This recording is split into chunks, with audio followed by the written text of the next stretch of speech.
Pressure is peanut. The suit is black nut. Not! I got you, man.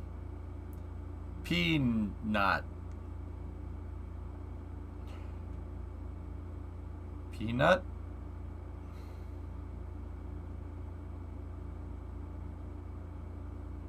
Anyway. You are funny. Not. Alright. So, let's switch us over to KSP. We got another launch to do tonight. Let's go. Kerbal. Boom.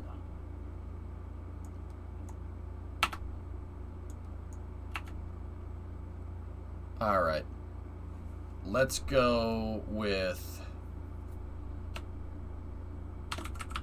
money grinding missions with SSTOs. Mission mode part. I think we're on 119. Boom. Let's do this. Alright, so developer insights number 11. Engine exhaust visual effects. Alright, Tiger. See you, buddy. Why do I keep doing that? 219. Thank you. Hi, I'm John Cialetti, and I'm the technical artist on KSP2. As a technical artist, it's my job to help merge the work done by artists into the more technical side of the project, to assist artists by making tools, and to write shaders for game assets. The most satisfying challenge of my work is that everything we make is driven by scientific accuracy. Whether it's the lighting or the VFX, we want to be able to point at something happening in the game and have a real reason behind why it appears the way that it does. Well, because it's neat. One of the best features to showcase this is with our engine exhaust visual effects. Now buckle up, because the rest of the blog will now be me trying to summarize the lengthy creative process for engine VFX into a 7-minute read. Wish me luck. Setting our goals. Step 1 for any concept investigation work starts with looking at cool images for reference and then trying to decide what you want out of a feature. Many conversations occur at the design art level well before it even gets to me in the pipeline. It's in this time that people like Nate Simpson, Aaron Lundquist, and Dr. Michael Dodd discuss what our goals are for the effect and what scientific requirement it has. For example, a major driving factor in the exhaust for us is pressure regimes. Pressure regimes roughly fall into 3 categories: sea level, transitional, and vacuum. We can create mock-ups for each of these states, then blend between them to create a more realistic depiction of exhaust. From this, we can break down other aspects of the exhaust, color, shock diamond, heat distortion, and track them throughout the change in pressure. As seen in Nate's diagram below, we already have the shape language of our effect planned out in the early process.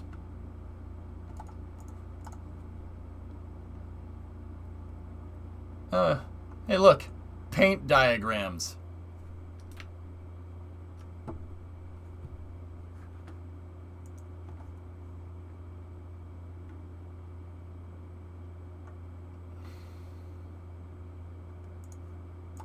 It's a good question, Swishio. The first engine preview. Once the initial conceptual investigation is complete, we move down the pipeline to the art and VFX investigation of the effect. It's here that we take the concepts and visual reference and start reproducing it in engine in Unity. Unity! Alright. Below is work by Aaron Lundquist to create some initial looks at exhaust using scrolling textures, alpha masking, some vertex displacement, and a nice dash of bloom to get that great glow. Vertex displacement. Alright. Oh, hello.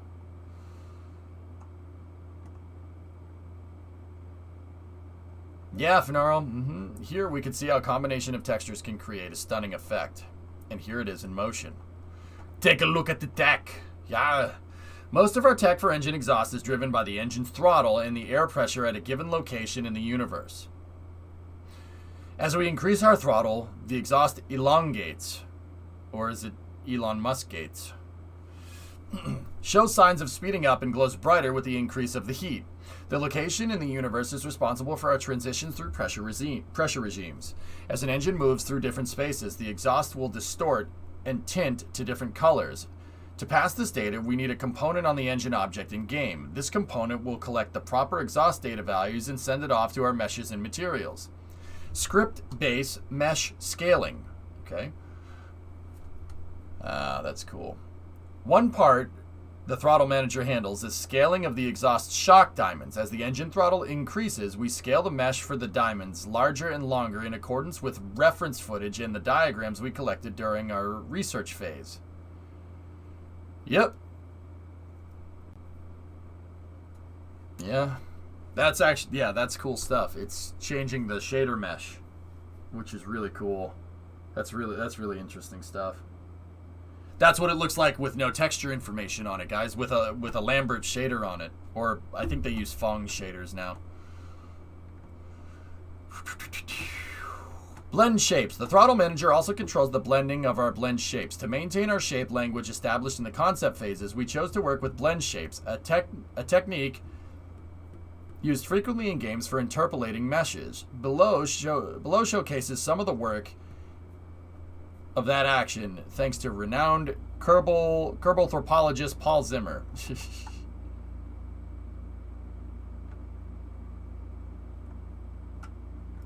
Cool. Yeah, see, they have it as a keyable action, and then when you throttle, your throttle controls that slider. See that right there? Technique. Materials and shaders. The last thing our throttle manager presses data to is our effects material. The last thing our throttle manager passes data to is our effects material and shader. It's here that we start modifying the actual look of the mesh itself so that it resembles something like a chemical reaction we see when a rocket engine fires off. It's also at this phase that we finally reach the place in the pipeline where I do my work on the effect. But John, what is a shader? I'm glad you asked. To boil it down to the bare essentials, a shader is a program that runs on the GPU that basically answers this question. What color is this pixel when it is rendered to the screen? Yep. Shaders hold texture information on 3D meshes. Without shaders, guys, 3D meshes would just be gray. Everything would be grayscale. Like I mentioned above, it's how we give things like blend shape and shock diamond meshes their exhaust look. Every 3D model that we want to see in game needs a material. Each material contains both the shader and the values we pass on to modify its look. By passing in different values to our shader, we can create a wide range of exhaust materials for our different exhaust types. It's pretty powerful stuff. You're a grayscale. Got him. No, you're a grayscale.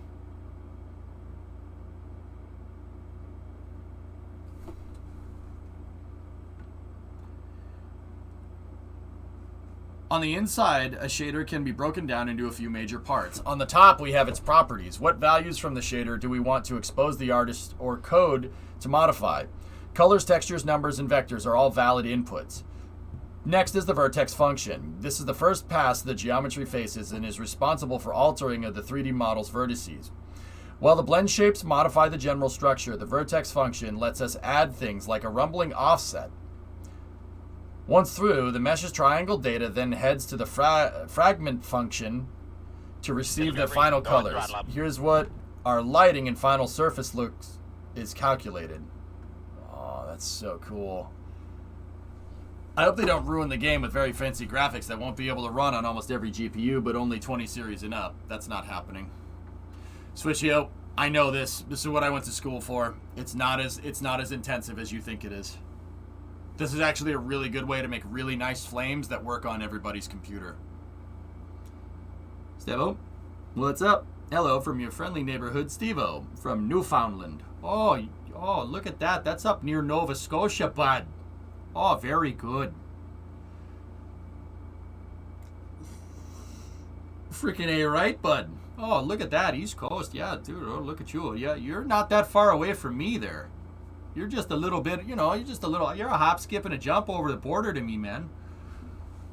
Ray trace flames equals RIP FPS. This is not even, guys, this is not even close to ray tracing. You don't need ray tracing to make good flames. You know how I know?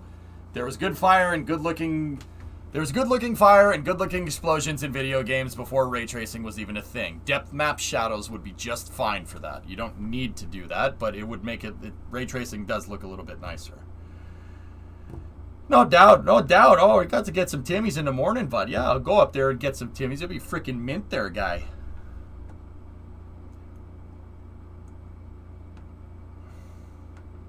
All together now. Okay, now for the big diagram. Below shots, below shows the data flow mentioned at the start of the section. Here's the basic flow. The engine parts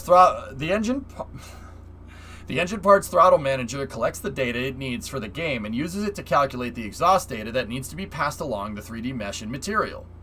Basically, what's the throttle input on the motor? If you throttle up, you're sending a command basically to the throttle manager which says, oh, the player's telling me to throttle up. Got to do this, and this. The exhaust data scales or blends the shock diamonds and blends shapes based off of the input from the throttle manager. And the exhaust data is passed on to the shader's properties. Well, the shader data will change depending on your throttle. Once the shader runs through the vertex function, the data modifies their exhaust shape to simulate turbulence and bends under acceleration. Next, passing through the fragment shader, it receives its color gradient tinting and a scrolling noise to break up the gradient, an erosion alpha mask at the tail end, and then who can say this one? Don't say Fresnels. It's not Fresnels.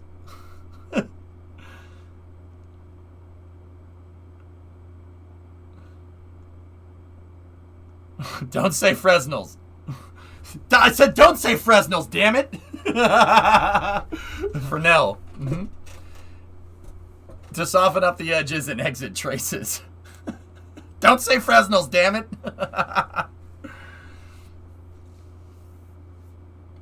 Fresnel! Fresno is a city in California, damn it. Yeah, it is a French name. They always have more letters than they need. They always have a letter that's going to sneak up on you. You say Renault. It's pronounced Renault. But no, Renault. We're just going to forget about those other letters. They will sneak up on you later. Once through this process, the render pipeline renders the final effect to screen. And that's just a single frame. Yep. Let's take a look here. What do we got? Yep.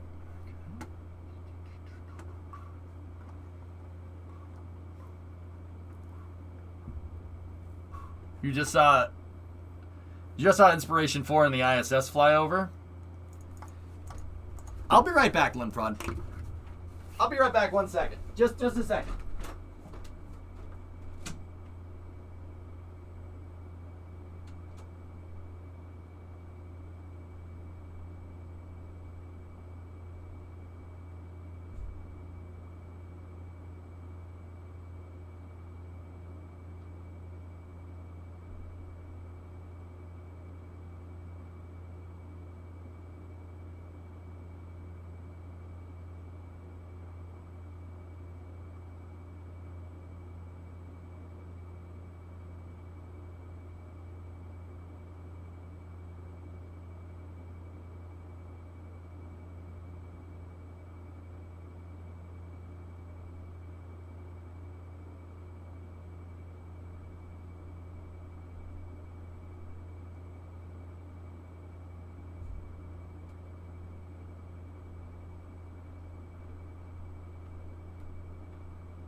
Damn clouds.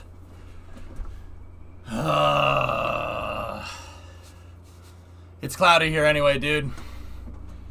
It's over Ireland right now. Shut up. You guys and your orbital mechanics. All right, cool. Awesome insight, actually. This is really neat.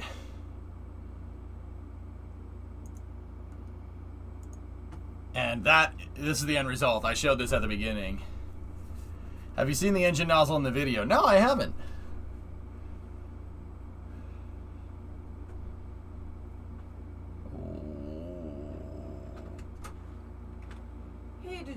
leave and come back? No. Yes. Did you or did you not? I did. Okay. No, someone's in the house. It's coming from inside the house. That's what freaked me. You can't do that. You got. Where'd you scared me. Oh, scared Brimo. Don't mock me. I'm not. Well, couch it is for me. Yeah, Rocket Guy, it really does look good, though.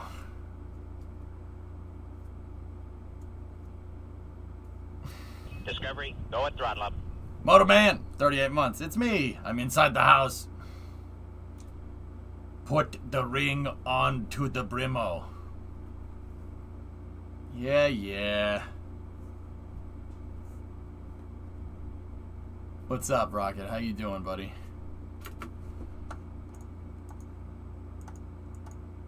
Bonus points if you can tell me what injector plate that's supposed to look like. The injector plate's in the wrong place, by the way. It's an F1 injector plate. Yep, you guys got it. The baffling is the dead giveaway. You guys got it.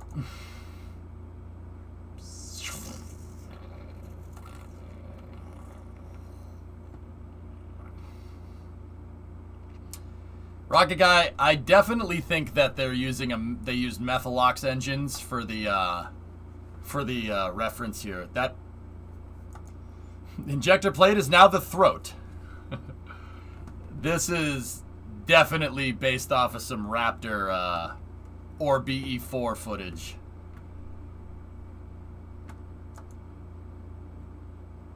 It looks real good though, man. That looks really good. That's they pretty much nailed it.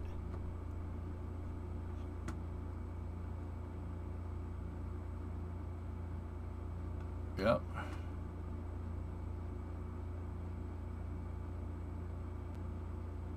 Perfect. That's exactly how it looks, dude. You wanna see that? You wanna see that in real life? Here, I'll show you.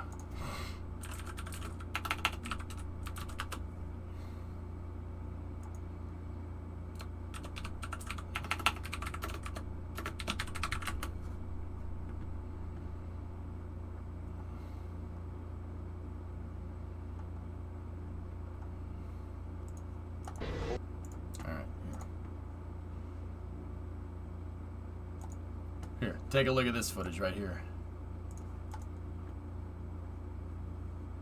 So watch the ullage thrusters. Look at the ullage thrusters during separation. Dude. They nailed it, man. It looks, that's exactly how it looks.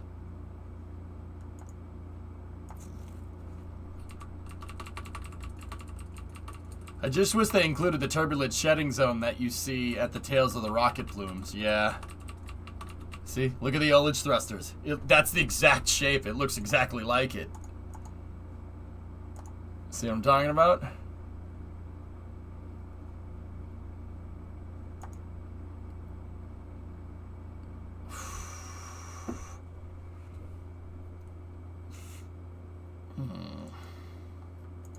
And I'm pretty sure that, here.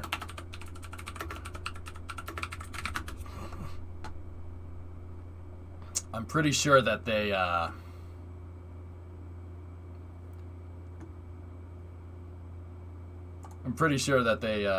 used some of this for their test. Here, you guys want to hear the bark?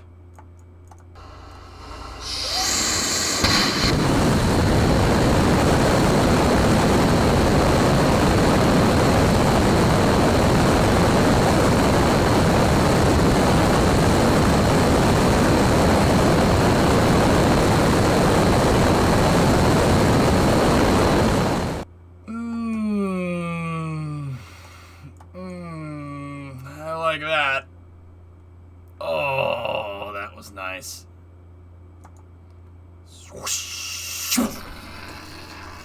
Oh, that's so cool. Oh, one more time.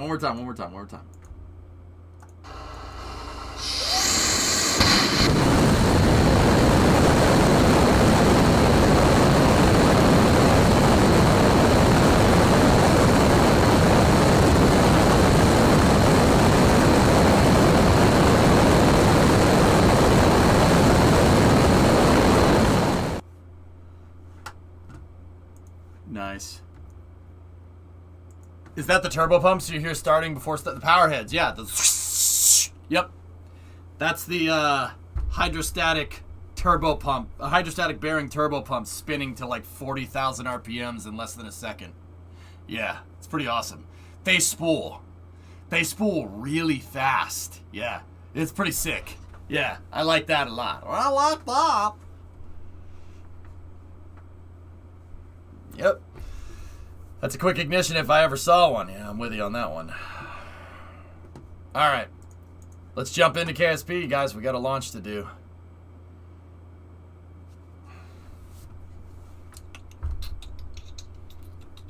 Here. I don't want to ruin my Route 154 cap. I'm just going to put that over there. I'm just going to put that over there, boy. For now, we'll put it right there. We'll hang it up on the wall.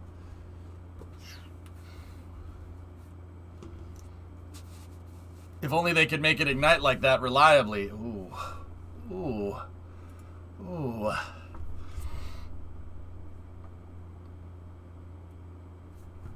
I will raise you one better. RVAC.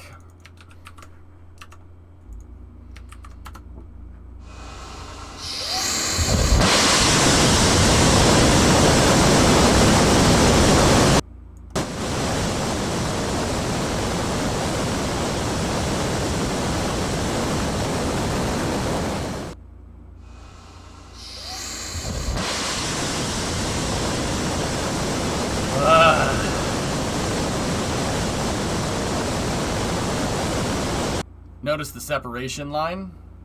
Hibite? Behold the true power. Separation line, rocket guy. Computer. Define.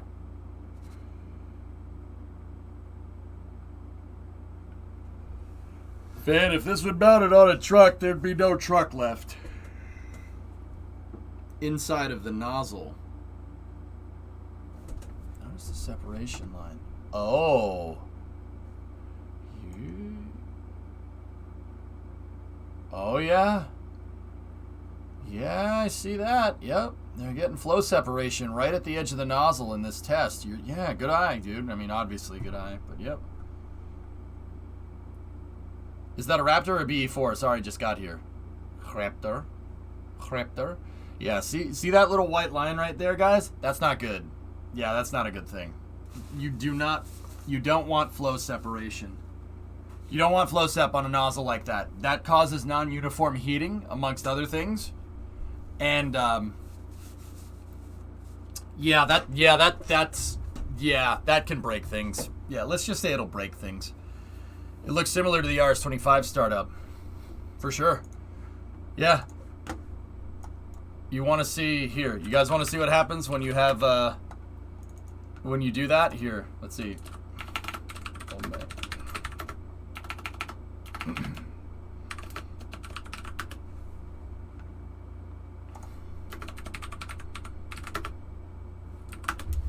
Let's find Omega here.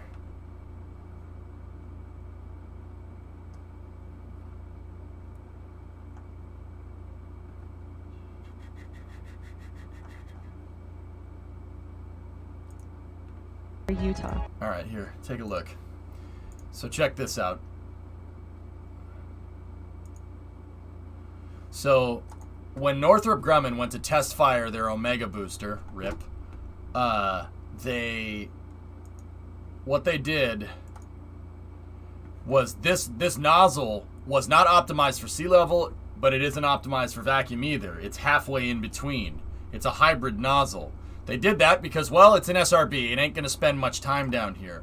So on the test stand, watch the nozzle.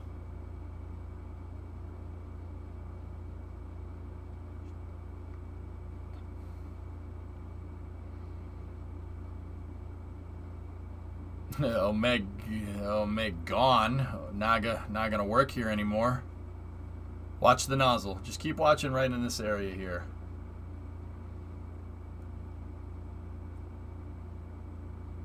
Ugh.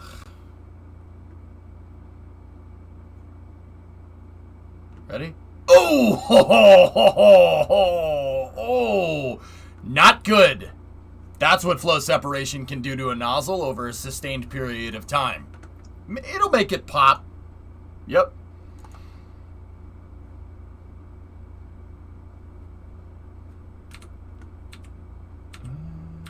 Just back it up a little bit. And watch, it literally just boop. Nothing. That's what flow sep does. Very, very not good.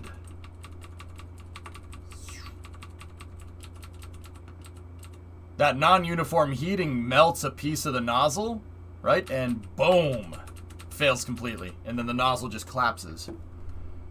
I forget why is Omega no more. They didn't get a contract for the launch vehicle from the Air Force. I love it, Saul. I love rocket engines. I want to eat them all day. No, chat. You can't. You can't. It'll go right to your thighs. And then your nozzle will blow up. You like Krabby Patties, don't you, Squidward? Ah! Kerbal time. What are you working on in Kerbal? Screw melting it, more like vaporized. It turns out rockets explode. Impressive SpongeBob laugh, not gonna lie. Thank you. We shall never sleep of Tagadagalb. We shall never make typos again either.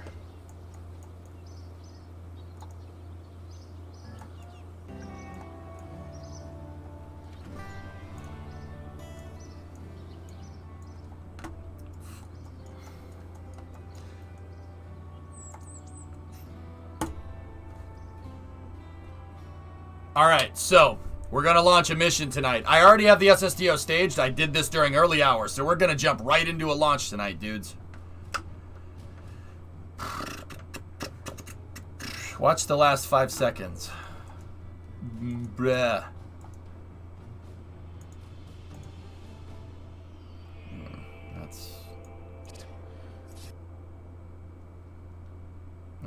That's probably not a good thing. That's probably not good. How did Probodobo do last night? 100% successful, Blizzard. We're going to launch another mission tonight for Rocco Max. I have the same SSTO. This is the same one you saw used last night. I towed it back from the runway. We put it right up in here. And we have the next payload for it loaded up and ready to go.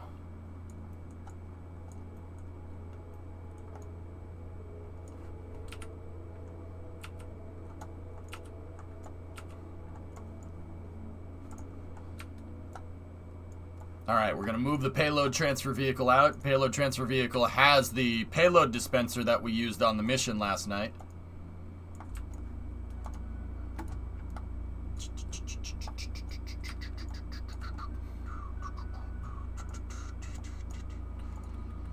We had some problems during early hours with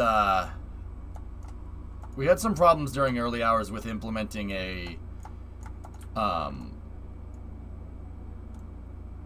a fix to make sure the pad doesn't explode. I had a pad blow up on me again, but we've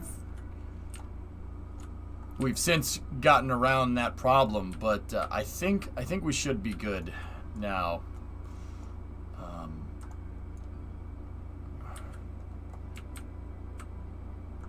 It's vanilla, Steve-O. We're vanilla, dude.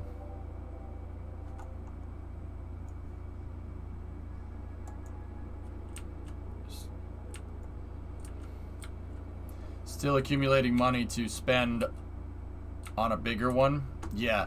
Swishio, what I've been doing is really getting this thing to work a lot better and a lot more reliably, so I can come up with better pathway technologies for the big SSTO. Basically figure out the best way to do it here, so when I do eventually get one of those frigging things back, we won't have to worry about it as much.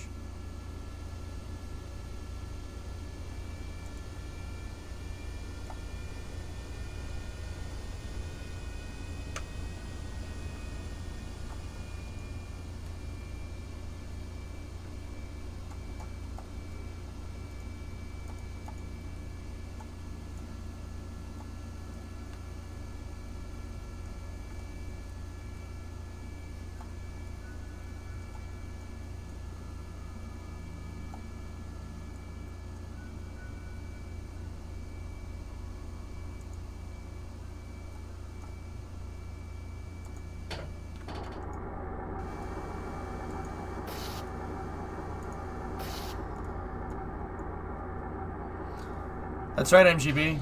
Yeah, early hours I towed this one all the way back, dude. Yeah. I can't remember. Did you make a crane for the big one yet? No, I haven't. I'm kind of dreading doing that, dude. I don't even know. Who knows how many parts that's actually going to be.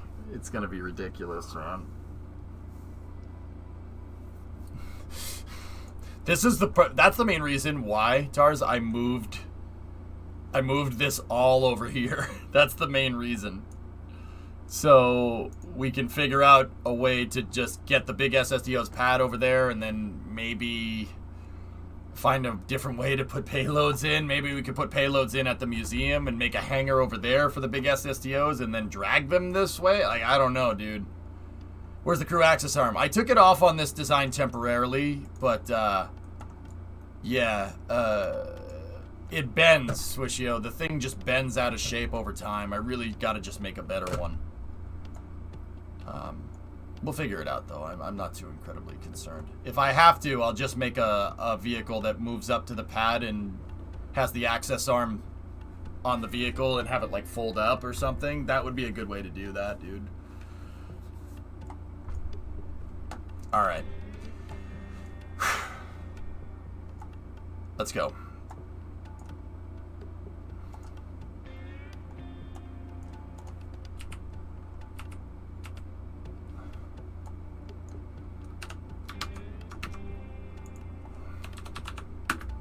Let's open up the log. We got another mission to do. This new mission is a Rocco Max mission.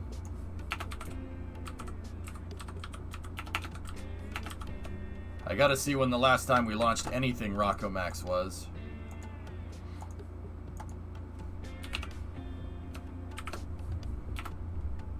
I don't think there ever was one. Rocco Max 1.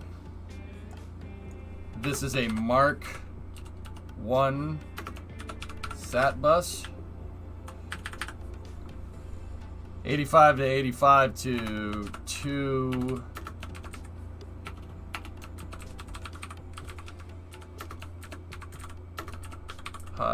85 by 85 to 2 commercial high Kerbin orbits.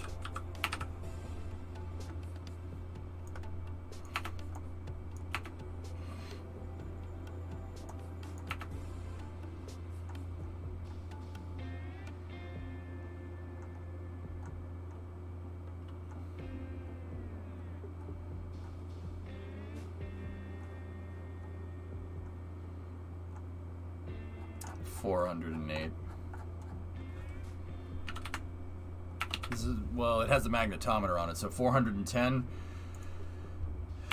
This is the second launch on this pad, and it's the 5th total from Launch Complex 3. We're using SN7. It's second flight since being refurbished for a second time, and it's 7th total. Discovery, go at throttle up.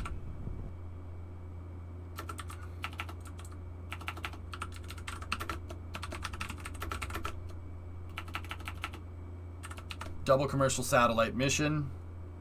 Get rid of that. Get rid of the NOI. Mab, 28-month resub. Thanks, man. Much appreciated. You racing with us tonight? Maybe.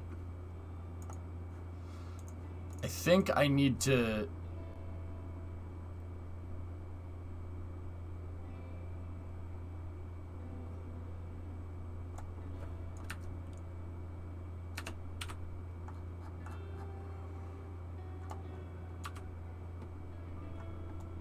Oh, no. I don't think I ever accepted the second Rocco Max mission.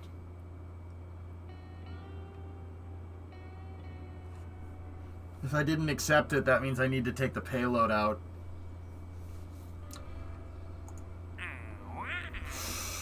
All right, man.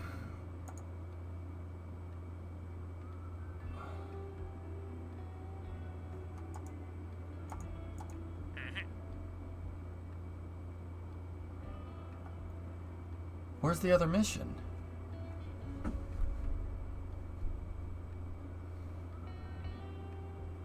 I could have sworn there was another mission here, but I must have time warped or something, and the mission went off the table. So it's just Rocco Max 1. Just this mission. Magnetometer and mystery go.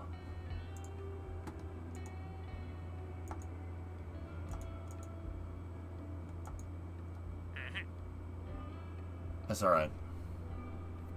This is much quieter than the last stream I was at. Have a dime. Thanks, Inglonius.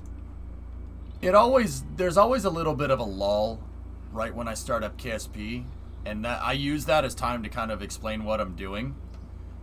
And once the people that are only here for space news kind of clear out, people that come in for Kerbal will come in and they'll start asking questions. That's pretty much how that goes.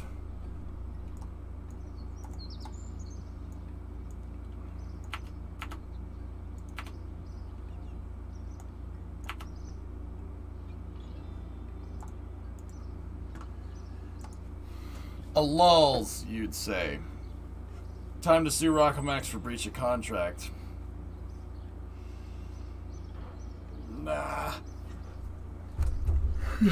Nah, I'm alright.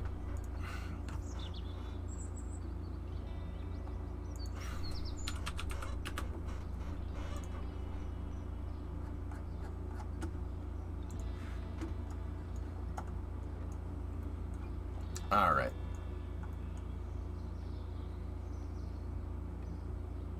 Hopefully this should get us back above 500k. Let's get back over here. Phased out, what is the mission? It's a commercial satellite mission going to high Kerbin orbit.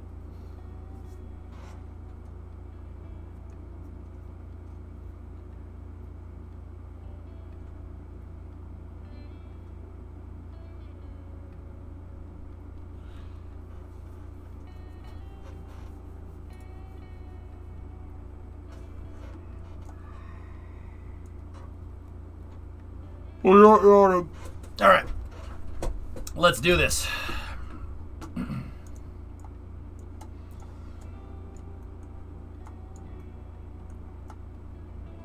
No problem, Ro. All right, well, if that's the case, then this satellite should be good to go. So let's move these into the downward position. Keep those up there. All right, let's set our cow controller positioning to make sure that we're in the correct spot. Master rotators 0 enabled, set to the forward position. TE should be 0 enabled, set to the forward position. Launch box should be 0 enabled, set to the forward position. Let's make sure that our transporter erector, the erector hinge is undone.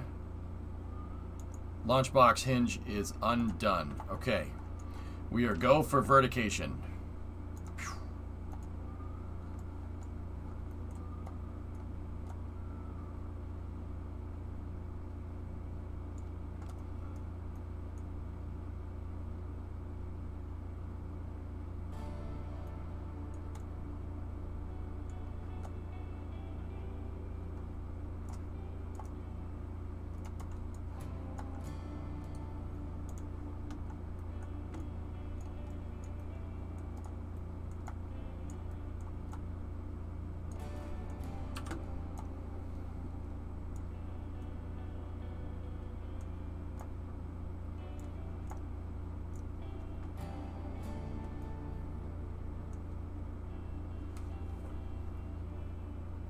What is the dry mass? 40 tons, Blizz.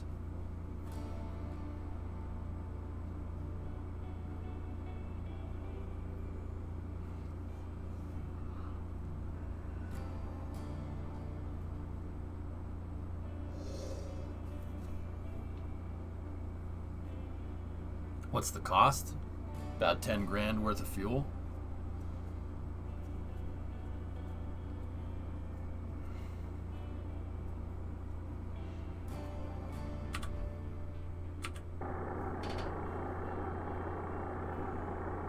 Discovery, go and throttle up. Smokey!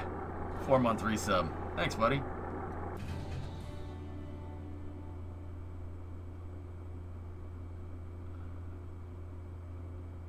Right, Tars?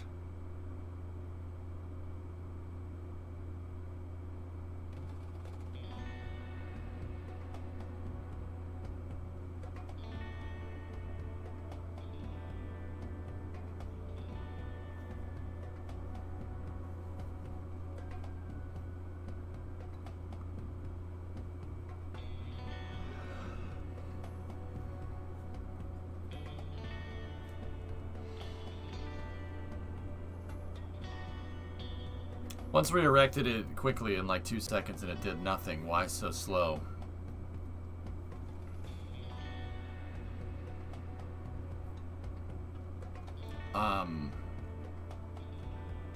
Go slow and steady, dude. Why move it fast? Because you're impatient? Dude, the time that we did that, it like wobbled back and forth for like 20 minutes. What are you, crazy? We don't need to do that like that. Slow and steady wins the race, man.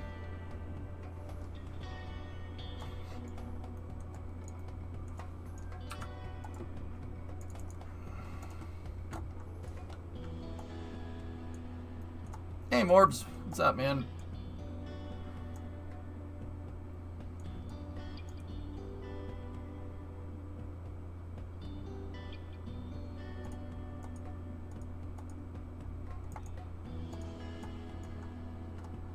Yeah, Swish. The time that I flipped the cow controller by accident, the thing was like wobbling like this forever. I had to time warp to stop it, dude. It ended up taking more time. Screw that.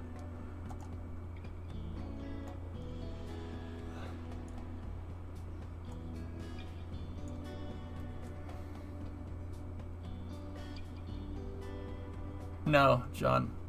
Nah, it's fine. I'd rather keep it and get my money back, but we could if we wanted to. If we wanted to expedite missions.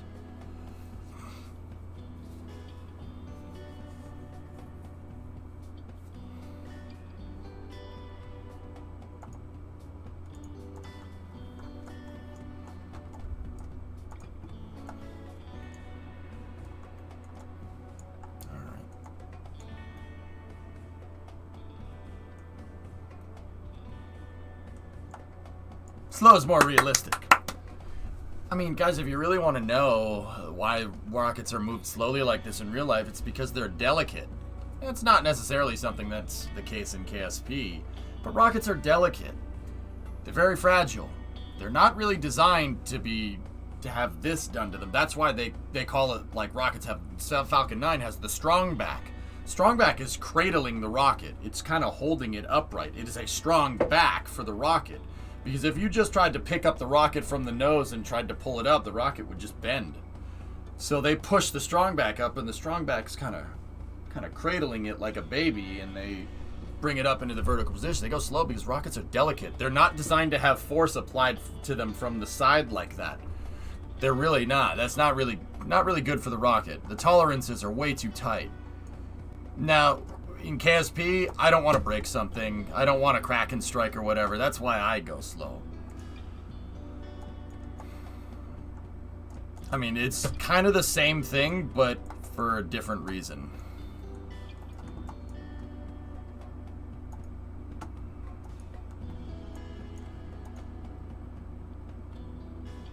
Sorry, I wasn't here for the summary, but did we figure out what happened with the island landing? Compounding errors. Compounding errors, Rocket Guy. Basically, the pad was so misaligned, I used friction control on the landing gear to get the SSDO to slide into position. And then that combined with no vessel hierarchy check because I dropped the payload into the payload bay instead of docking it all as one thing. Doing that caused my RTLS call, and then the friction control thing. The friction control thing is what made it slide off the end of the runway. I did recover it and got my big engines back. I sent the helicopter out there. And we attached docking ports to the shuttle engines, and I got the shuttle engines home. Hey, Illness. Alright, so disable the master controller, set that to forward, set it back. Master controller is disabled. Strong back should be in the full position at 60. Set it to reverse. Launch box controller should be in the full position. At 60, set it to reverse. Disable the cow controller. Alright, the next step here is to lock out the launch box hinge.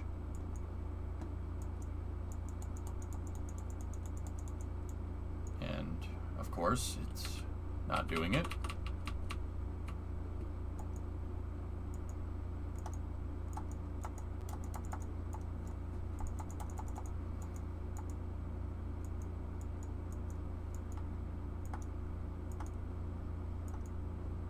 Yeah, Riverin, it's tough, dude. It's tough. Okay.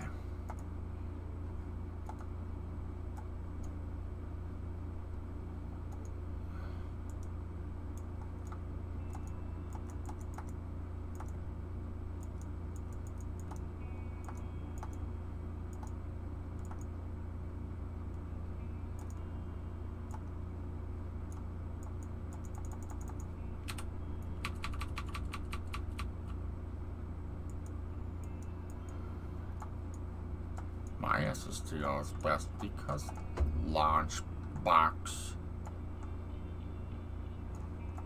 Time to get the Florida Man fleet boat ready. Nice. Discovery, go at throttle. Go to throttle up, Kyron. 43-month resub. Thank you. Alright, switch vehicles.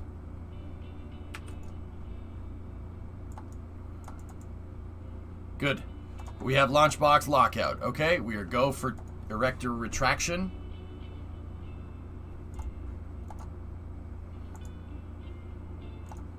Erector retraction has started.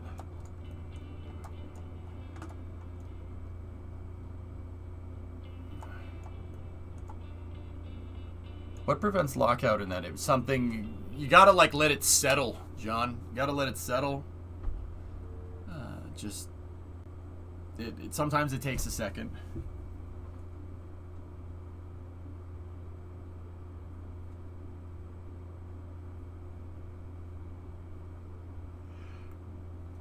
It was easy. Yeah, John, it's because something isn't completely in the settled position, dude.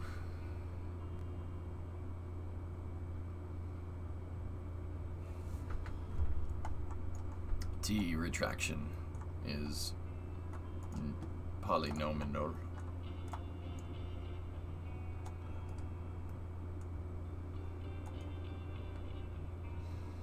I forgot to lock out the fuel tanks. My checklist currently for launch. Strong back, fuel, hierarchy, gear, control surfaces, gimbal. What do you think? Good. Gotta remember to fill up that payload. Just on a side note.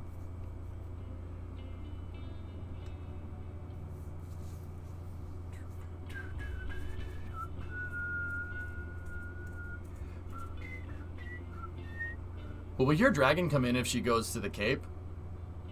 You should be able to, goalie, yeah. Leave the doors open so you remember. Well, I was gonna remember during the fueling procedures here, so... Let's go in here like this. We're gonna... Actually, let's coordinate our T0 time here. Year 5, day 192.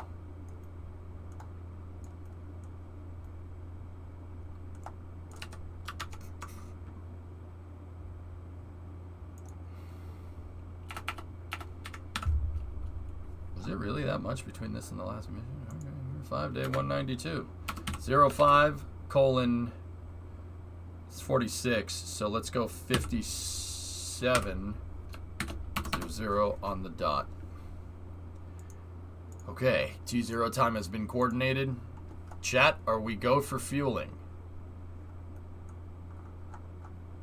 One item on the list is to make sure the payload is fueled. We're opening up the fuel valves here. Yeah, Riv, you're right. Discovery, go at throttle up. Go to throttle up. Mac, 60-month resub. Thanks, man.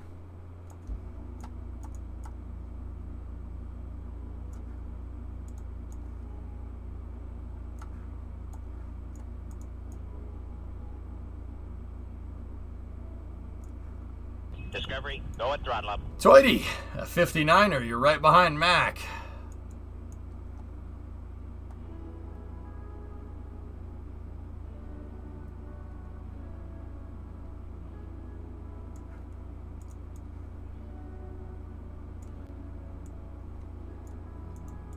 Getting all the fuel tank valves open.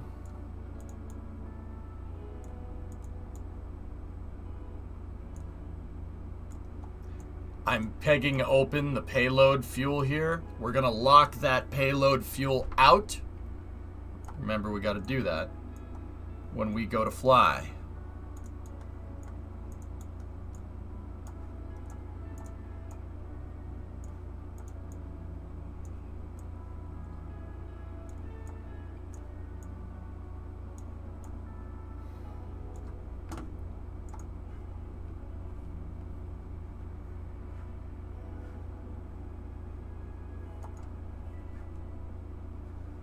Discovery, go at throttle up.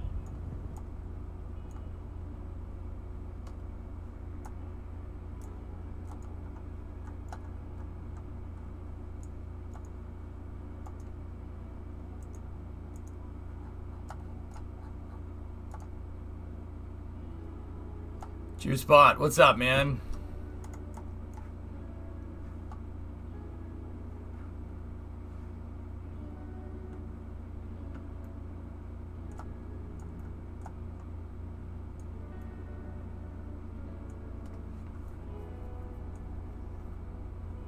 Crazy, Hell Hydra.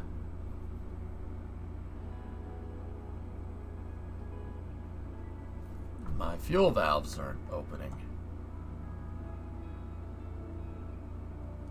Why? Alright, let me try that without the payload fuel.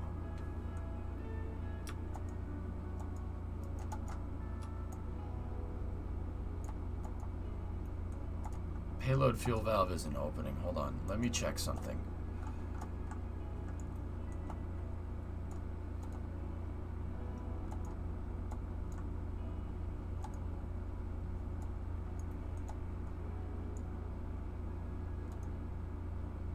There we go.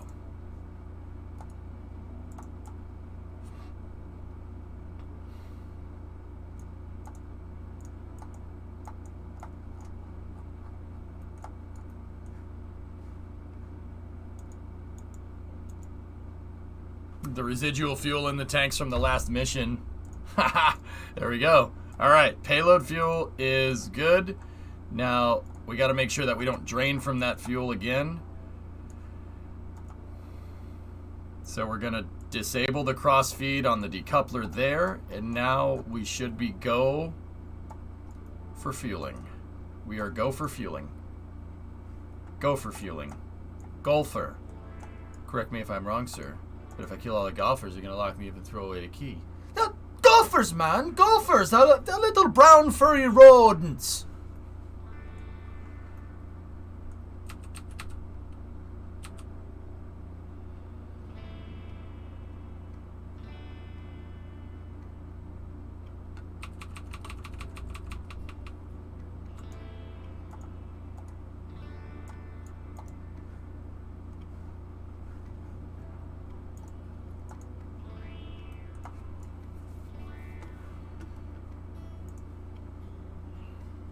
Something tells me that track ain't gonna be ready for tomorrow.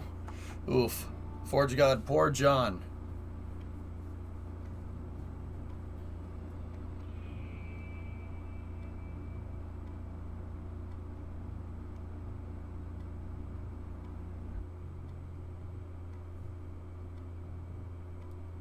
Oh, jeez.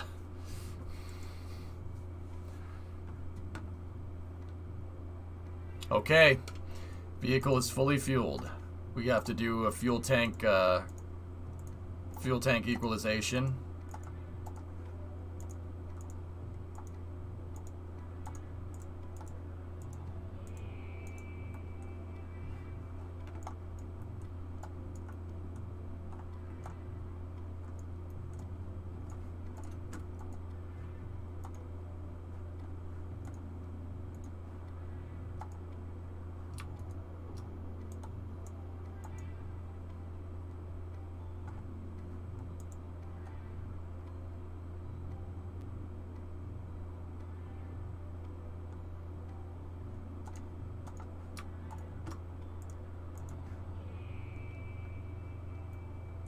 Fuel tank equalization is commencing now.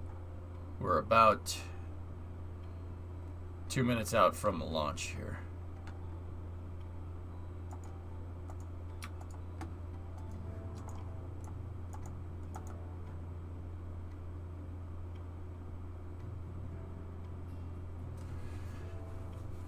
Anything you want to see improve the fuel transfer in KSP2? Hell Hydra, I actually like the way that it works. It'd be cool if fuel transfer affected thermals. That'd be really neat.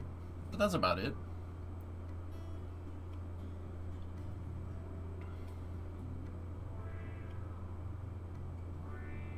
Wow.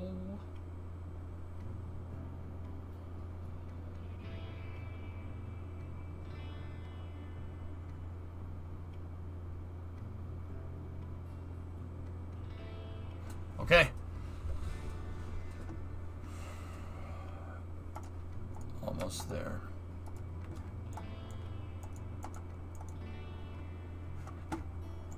I'm going to shut off the music for this one.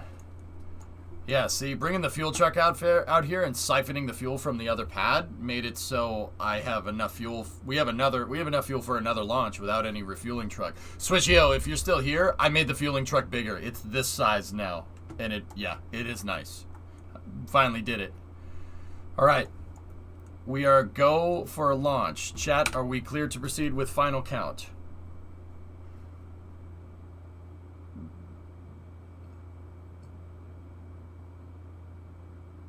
Lock out the payload fuel. Okay. Payload fuel is locked out. Fuel crossfeed is disabled. Okie dokie. Weather is go. Chat is go. Any other outstanding line items here? The gear are good. This is the same gear that I used to land the thing yesterday. Vehicle alignment, 89.5 is good. That's good enough. We have the gimbals to be able to handle it. Hierarchical check is good. I know because this thing didn't wobble when it left the pad. Let's go from here. All right, so we're going to bring up the UI to launch configuration. Make sure we're controlling from here. We're 1 minute out, so what we're going to do now is thermally condition the engine, cycle the throttle. Engine thermal conditioning is on. We're trickling propellants into the engines now to bring them down to cold temperatures to be able to handle the cryogenic fluids. Next step is a thrust vector check here on the vehicle.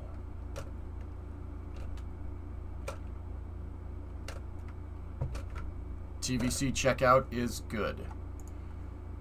The next step here is to shut out the fuel fill and drain valve and begin gas closeout on the fueling mechanism here. We have completed gas closeout. Press for flight. Stage is pressing for flight. T-minus 30 seconds. Report range status. Status check. Go Rocco Max 1. Go 7. Go K33. Clear to proceed with terminal count. Ground side separation systems are armed.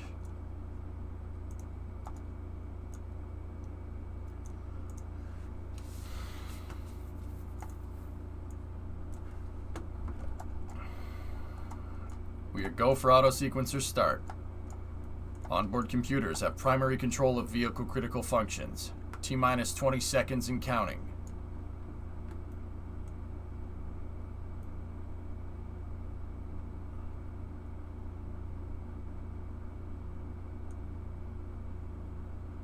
Twelve, 11, 10, 9, 8, 7, 6, 5, 4, 3. Go for main engine start. 2, 1.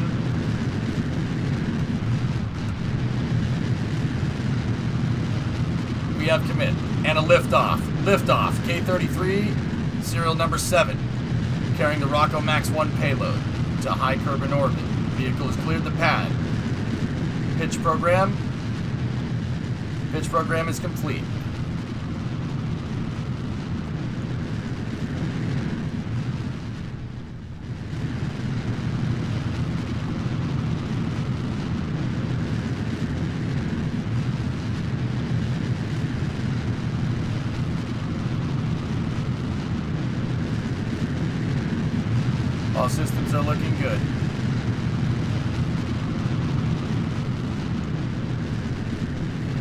30 seconds into the flight.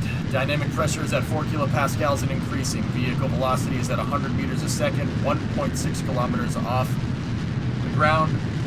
TWR is 1.54. Nice. And increasing.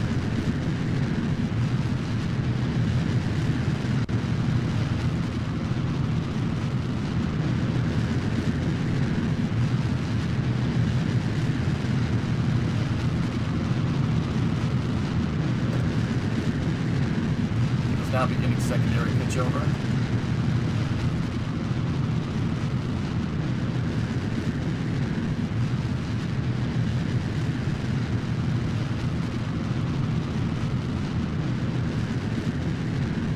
Stand by for max Q. We have max Q, 13.4 kilopascals at 9,600. 1 minute 18 seconds into the flight. Vehicle is now in the transonic flight regime. Stand by for the call for supersonic. Vehicle is now supersonic. K-33 has entered supersonic flight.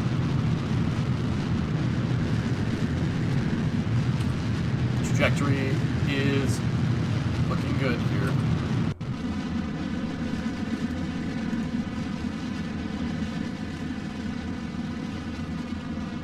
Beginning initial throttle back of the engines.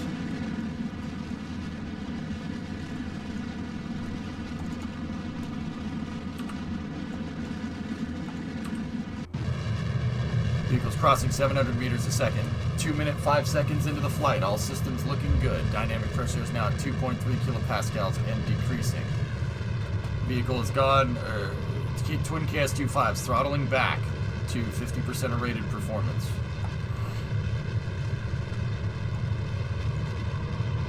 Engine noise has changed to other engine noise. Check.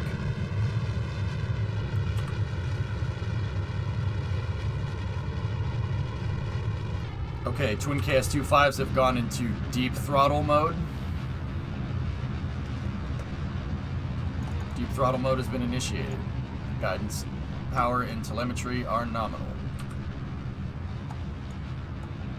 K-33, press to MECO. Roger. Roger, press for MECO. Yeah, I know, JuiceBot. It's weird flying it out of KSC, seeing the Space Center so far away. That really does mess with me sometimes.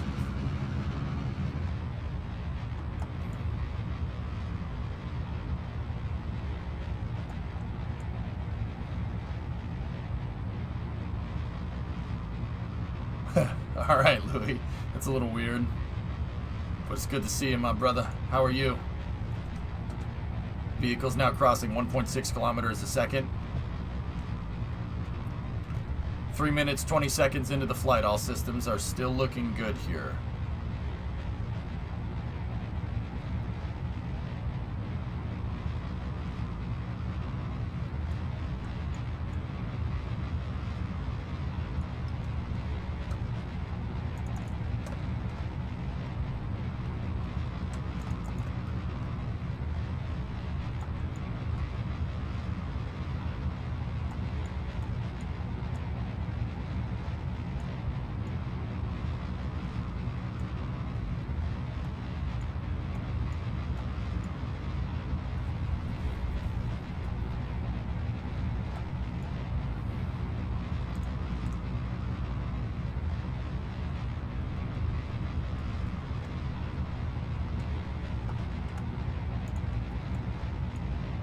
Stand by for main engine cutoff.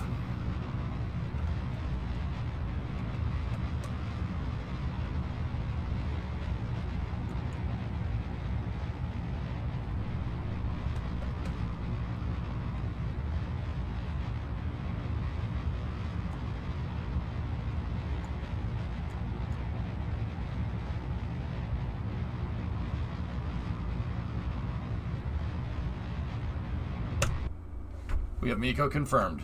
MECO confirmed. Switching back over to, switching over to the OMS engines now. OMS engines, orbiter maneuvering engines are pressurized.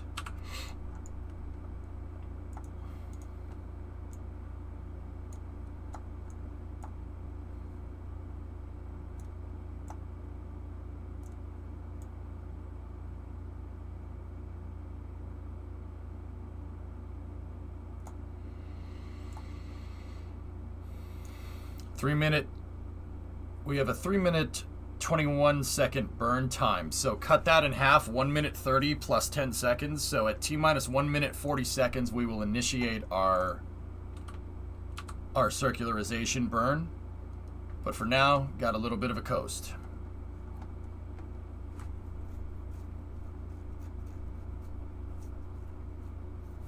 Do it, Louis. The SpaceX footage is sweet, man.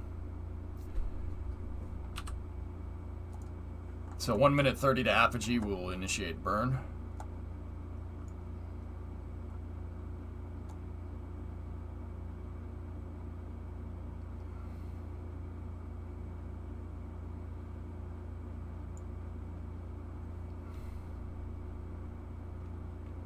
Ohms 1 burn initiated.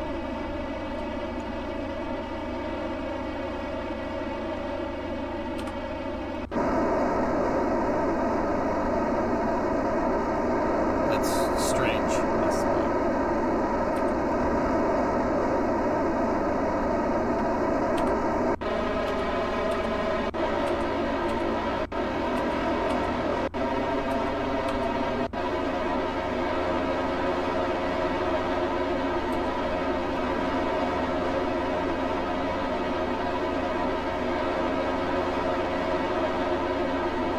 You saw it too, Rivera?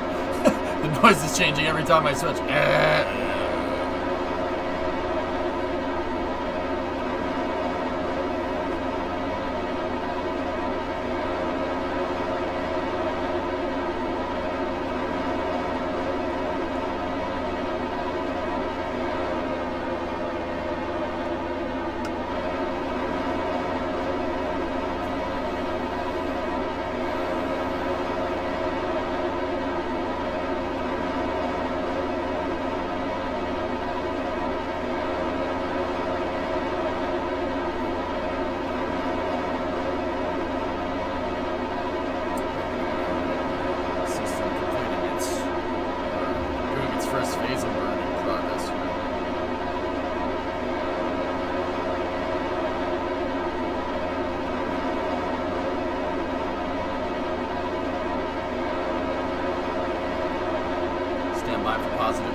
Positive PD.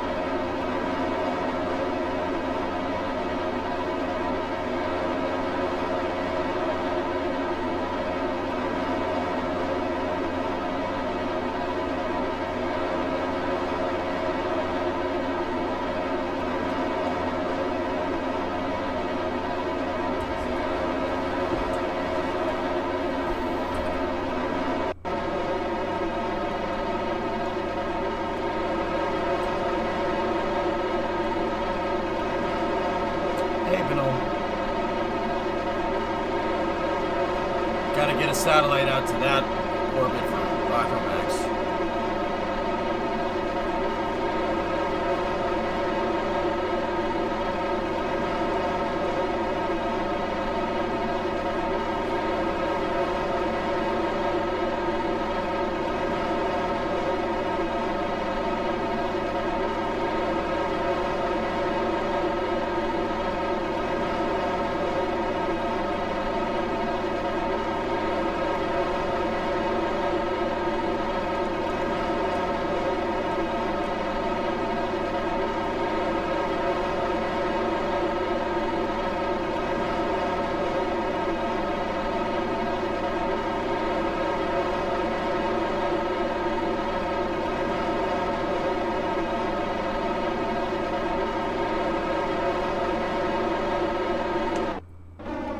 Holmes 1 is completed. 86 by 85. Nominal orbital insertion.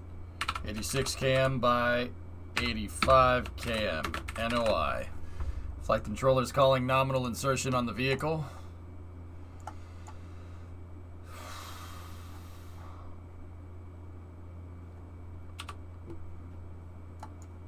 Seven, you are go for payload bay door open.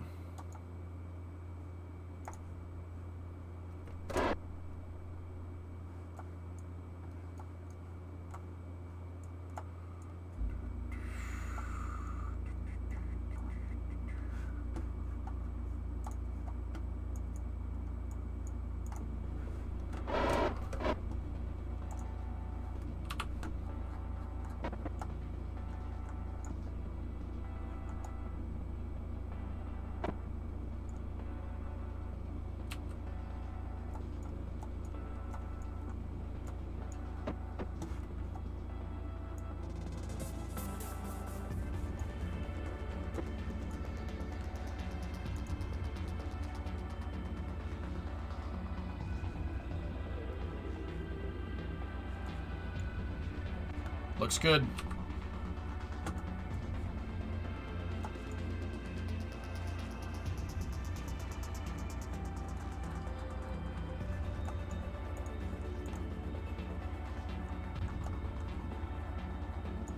I time warped by accident, John, and got rid of the other one, so it's just a singular mission this time around. Oh well.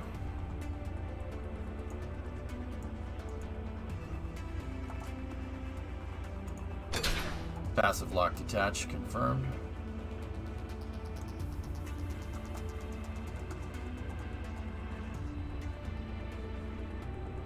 Dispenser is in the open position. Yeah, no, I hear you, man.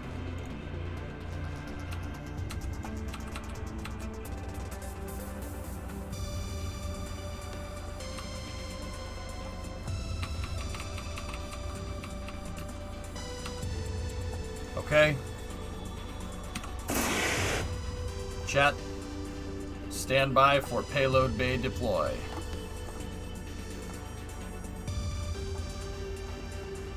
I'll wait just a moment.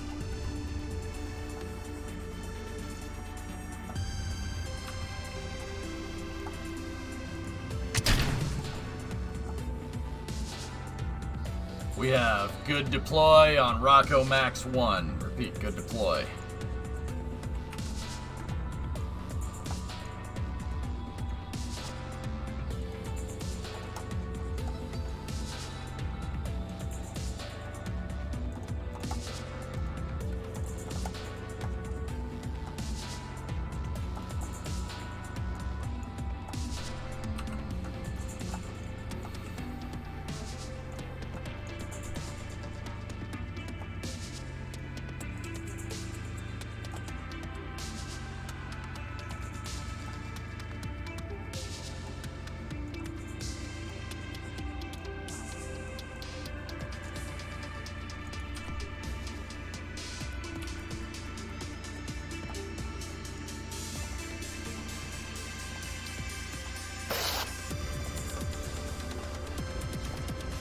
Okay. Maneuver has been programmed in. Guidance systems are online.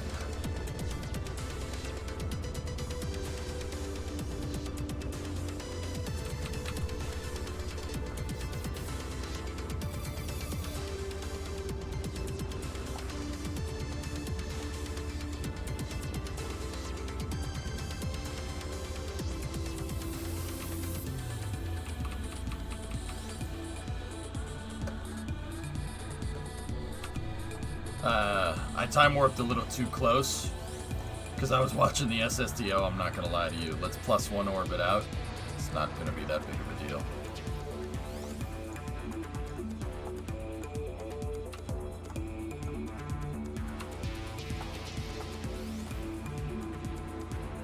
(3:12) on the burn. Cut that in half. 1:36. So at node T minus 1:36, we should be good for the burn.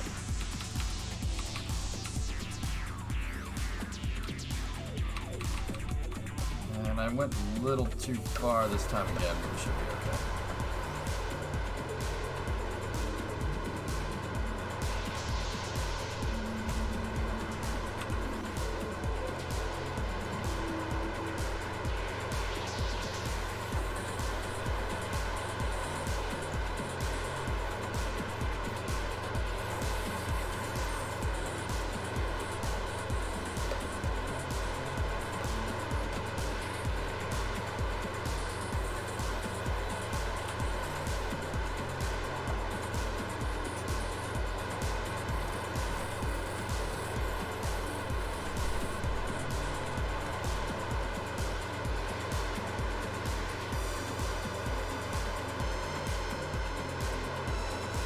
Why does the target on the nav ball move faster?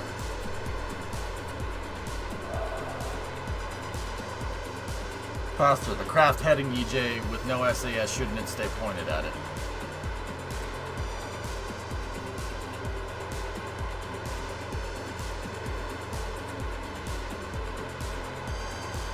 Go ahead, J-Speed. Why does the target on the nav ball move faster than the craft heading? We're orbiting around the planet. No, with no SAS, we'll stay pointed in the direction it'll eventually veer away.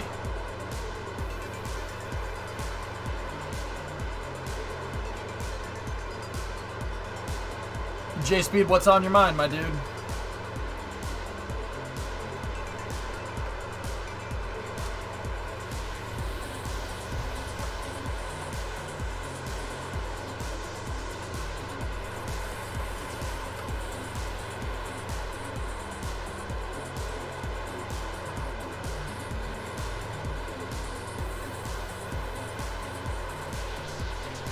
You better not screw with me. You better not screw with me, Tommy, because you know I'm not a man to be screwed with. But doesn't the blue target stay the same, or am I missing something? John, I honestly have no idea what you're talking about, dude. I'm sorry. I'm starting to get a little tired. What are you talking about?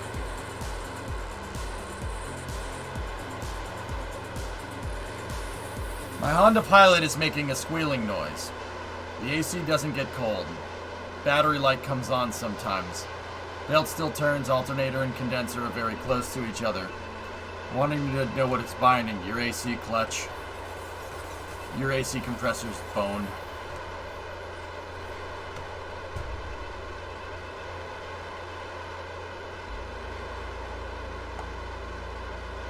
This is basically telling you where you need to point to achieve the dotted line orbit, dude. That's why it moves.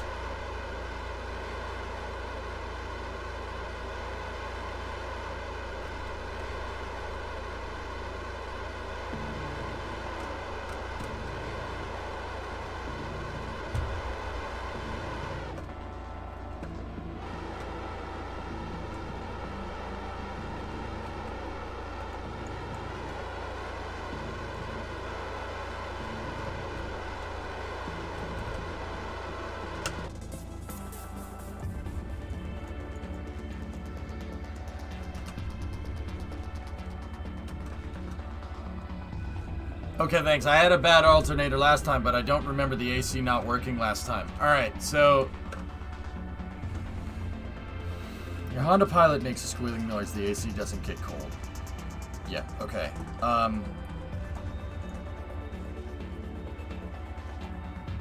So... your AC compressor, J-Speed, has a clutch in the front. It's a clutch disc. When you flip on your Honda, when you have an AC switch that goes 0, 1, 2, 3, 4, 5, right? Your fan switch. When you flip that switch on, right, it turns on the blower fan, and then if you flip the AC over to cold, it'll flip the compressor on. It's an electronic, it's a solenoid actuated clutch. The solenoid actuated clutch engages the belt. The clutch will engage the pulley, and the belt will start spinning the compressor, and you get cold air, right? What happens is over time, those things fail. They fail. Honda Pilot, that's probably old. They haven't made those in a little... well, no, they still make those, I think. It's an older car, right? So what happens is the clutch fails, and it binds up.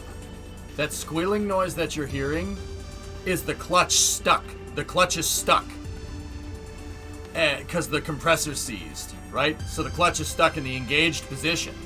And what you're hearing is the belt squealing over the engaged wheel on the frozen compressor. That's what you're hearing. I've seen this happen before. Okay, so it makes noise even if the AC is off, right? Well, yeah, of course, because your compressor clutch, your compressor is the compressor and then the clutch pulley, all right?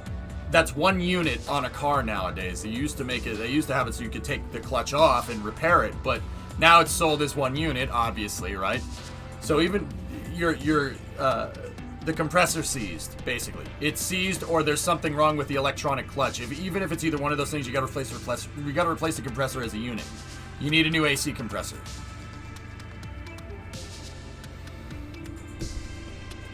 Yeah, it happens. It's no big deal. Yeah. So the pulley, the belt, the serpentine belt is going around the clutch pulley, and the clutch pulley is stuck. It's not gonna move. So your belt is burning rubber against the clutch pulley. That's what the squealing noise is. Just buy another AC compressor. But you gotta take it to an HVAC place, dude, because they have to, if you're gonna replace the compressor, that means you have to purge the lines. And if someone finds out that you purged the lines yourself and you just vented it to atmosphere, you will get in trouble. Because HF-134 is the refrigerant that they use for the compressor. That's a specially formulated gas that goes through the compressor and the evaporator on your car. So how the compressor works, right, is so you have an evaporator and a condenser, and the compressor just moves the gas around through this, right? It's basically like the water pump on your radiator. The water pump moves the coolant from the radiator back into the engine, etc., etc. Your AC compressor is moving the gas around, but the gas is changing phase. What happens per the ideal gas law, J-Speed, right? When a gas evaporates, it gets cold. When it condenses, it gets hot, right? Actually, no, reverse that. Evaporate. You get what I mean. But that's in a loop, right? The coolant goes in a loop. It gets cold, and then it blows through the heater box, right? Not a heater box, and it blows cold air, and then it gets really hot, and it exchanges the heat, and that goes through the compressor. It's a closed loop system, though. That's what I'm trying to get at. So that gas, just like methane with SpaceX, is a greenhouse gas. You have to have somebody evac the system, and then you can replace the AC compressor. But you have to have someone evac the system, take the AC compressor off, replace it, get a new serpentine belt. God knows what the hell that thing did to the serpentine belt when that pulley isn't moving. I don't even want to know. Get a new serpentine belt, get a new AC compressor, have someone evac, replace it. It's 2 bolts. 2 to 3, it could be 4. It could be 4. But usually the bolts go through the AC compressor into the engine block or into some kind of bracket. I don't know how it works on the Pilot, but yeah, that's not a big deal, dude. It's really not that big of a problem. Yeah, the EPA will go after you if they figure out you evac'd HF-134. They'll get really mad at you.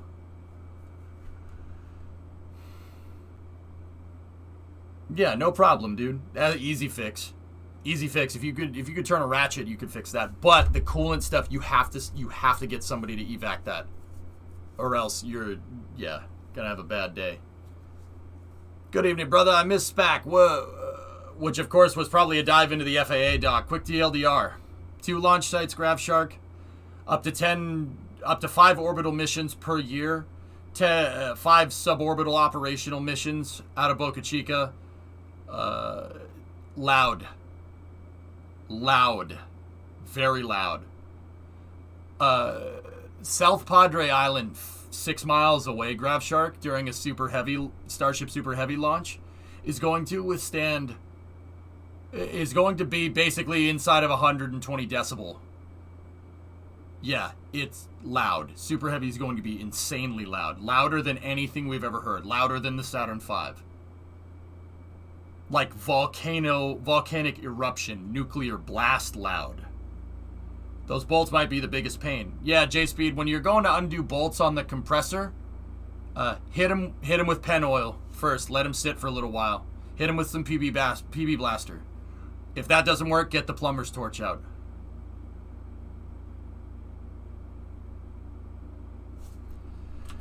Yeah, 140 decibels. 6 miles away. That's pretty insane. Alright, how long is that going to take to get out there? Going to take 2 days. Alright, let's switch back over to the SSDO, and we'll land this sucker. Louder than an SRB? Way louder. Chainsaw loud. Yeah, there you go, Joan. Yeah. Inspiration 4 had a conversation with the New York Stock Exchange. Cool, cool. Yeah. Also, there are future versions of Super Heavy that somehow plan to have 37 engines. Yeah, I don't know how. 29 engines look to be a little bit on the snug side.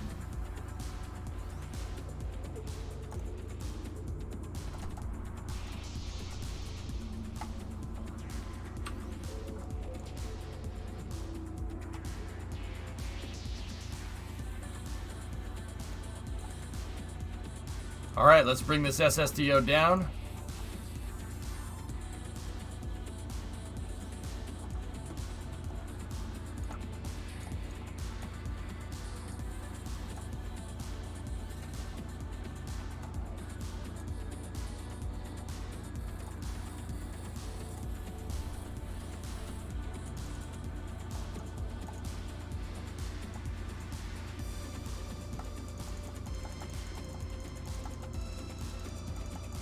It's possible, Hellfish. Could they be combining the number of engines on Heavy and Starship?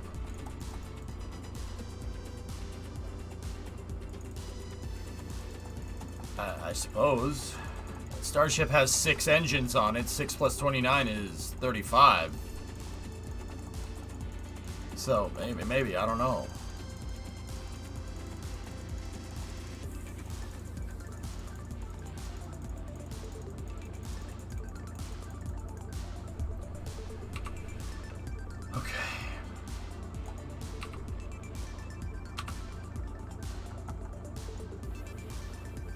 Okay, 7 is go for payload bay door close.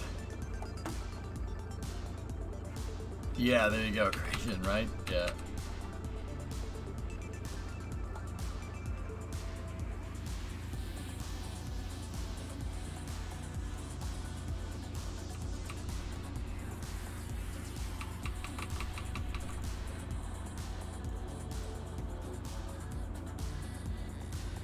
Okay.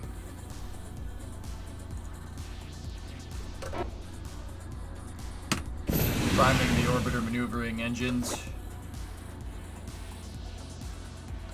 for the burn. We should initiate the deorbit burn in T-minus 30 seconds and counting.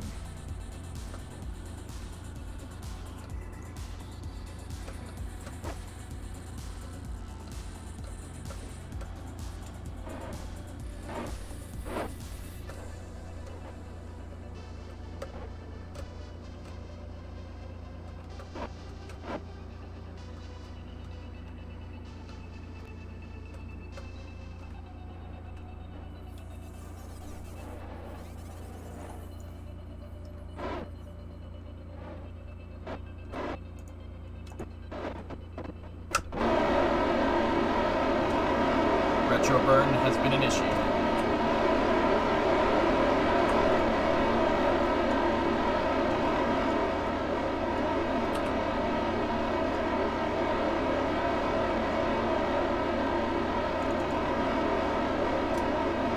Just in time for landing. What up, Spiffy? How you doing, buddy? Oh, I thought that's gross. So much footage from the launch. Yeah, it's pretty awesome. Thomas, 37 engines was what they wanted to do on the 2019 one. It could be some outdated numbers. Yeah, I mean, the renders were outdated too, dude, so...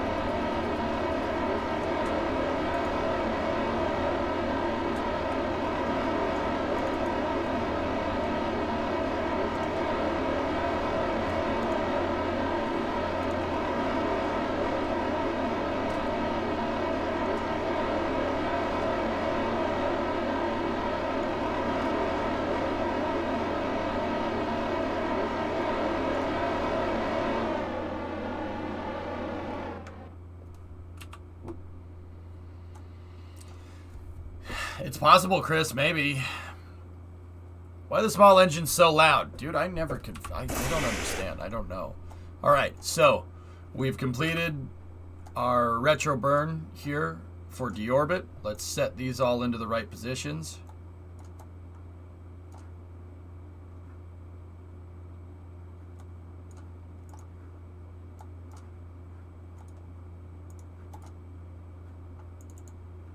Pitch and roll.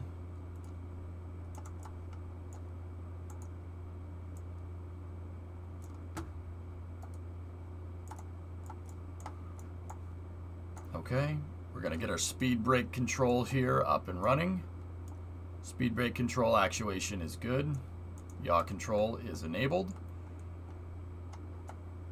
Go in here and get our body flap controller up and running.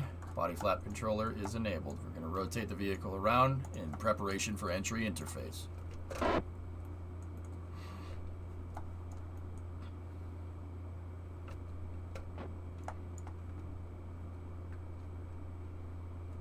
Landing gear check.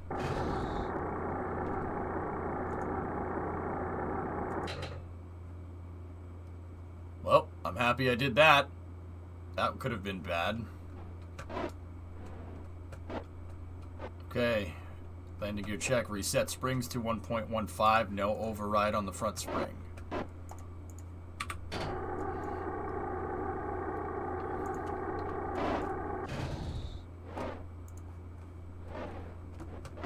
Control information is in position.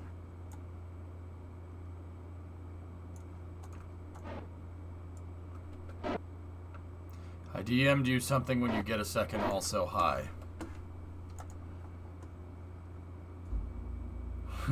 Nice. Pretty cool, man.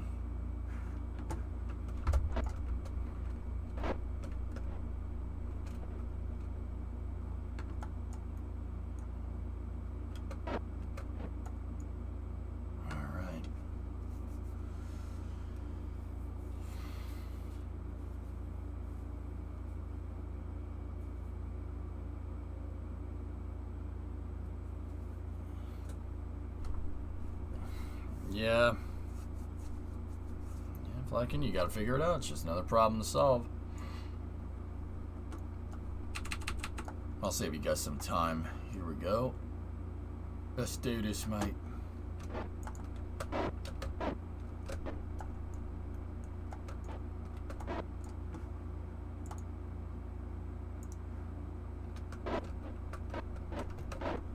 Okay, we have EI, entry interface.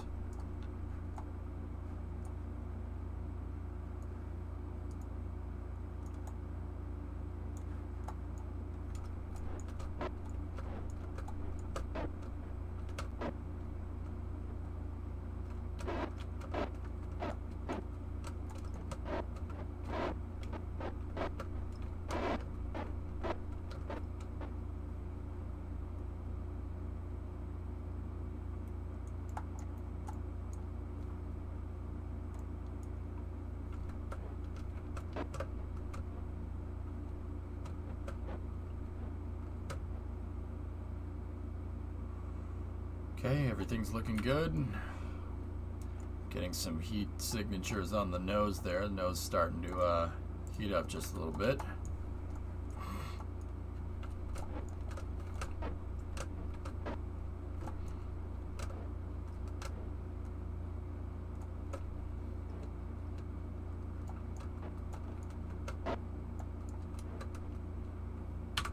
Trajectory is looking good.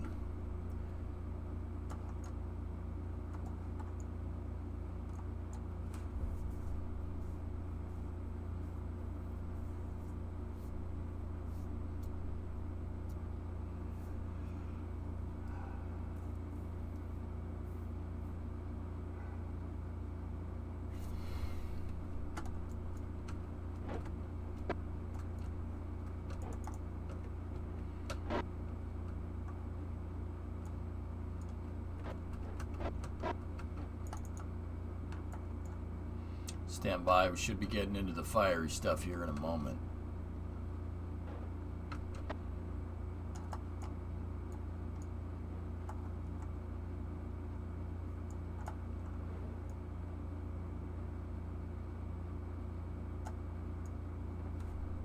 Switching to fine RCS control.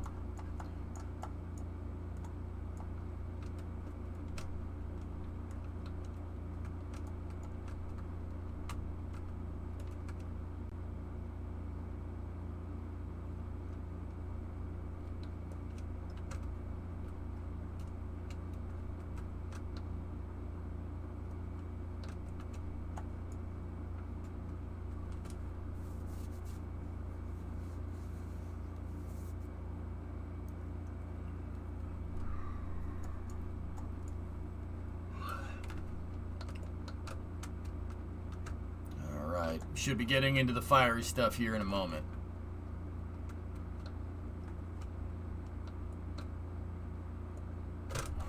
Thermal, yep. Nose cone's definitely getting a little hot.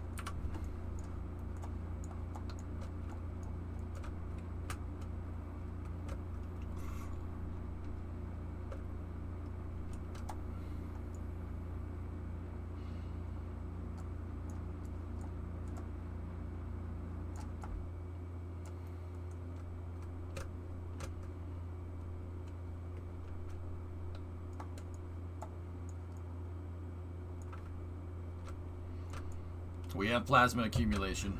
Get the tunage back going.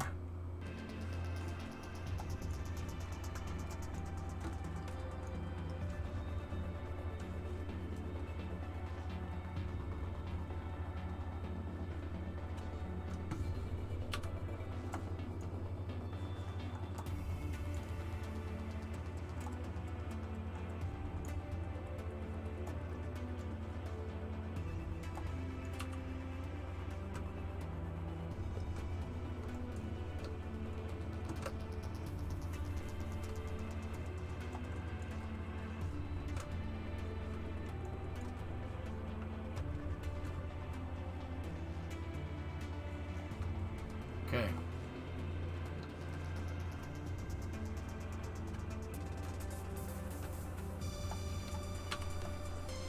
Everything's still looking good. Trajectory's still looking nominal.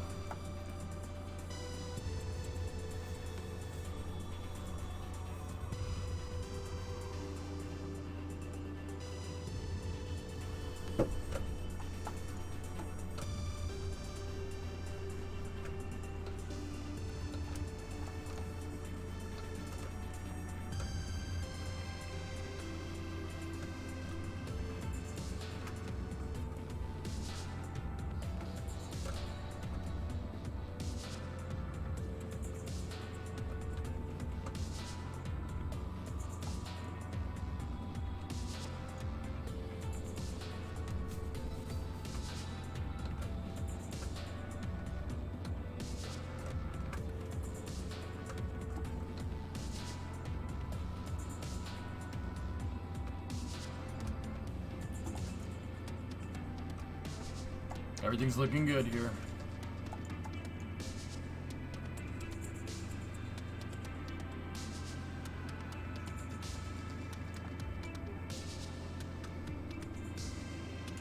Trimming out the body flap.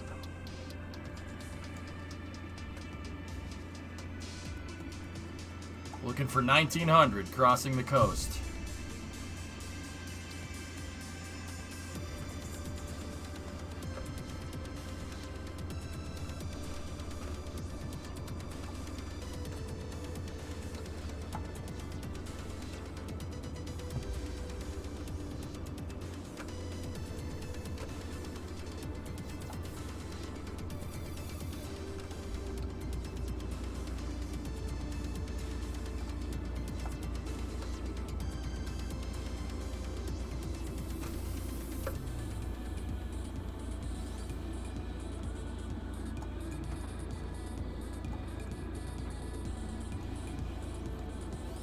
Seven's coming in hot.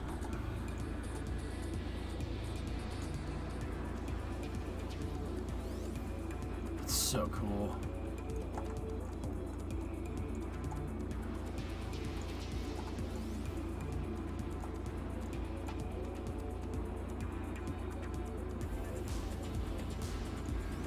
$1,900 crossing the coast. Right on the money.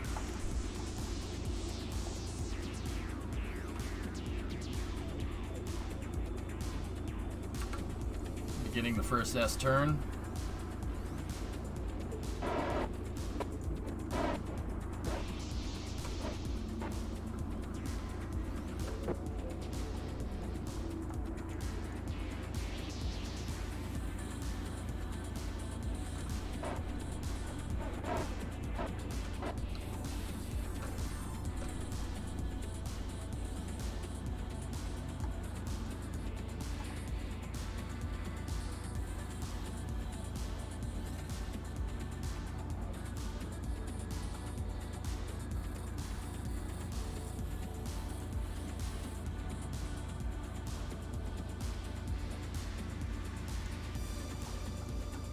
Everything's looking good.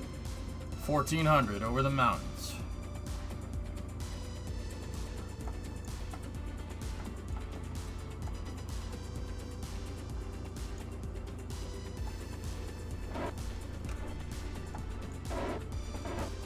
Roll reversal, standing by for second S turn.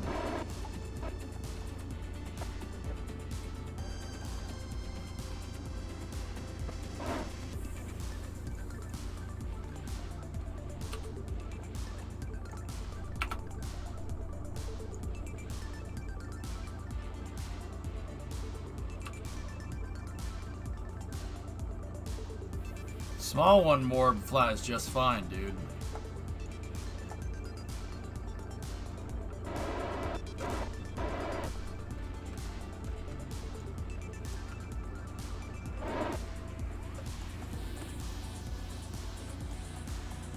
Zeroing the body flap control.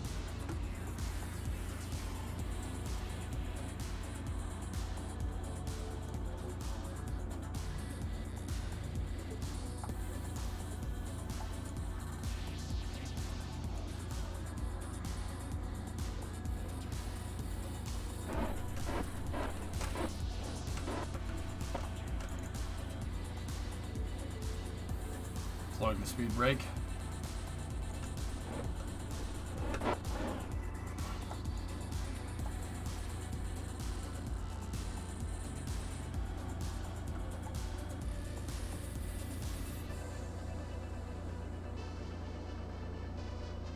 Stand by. Vehicle is now transonic.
Okay, coming around for heading alignment here.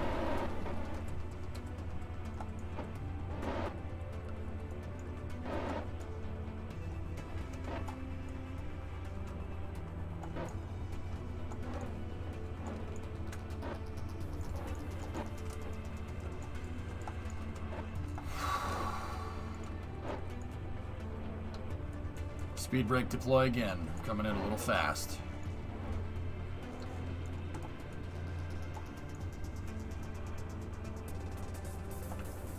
Thanks, Pete.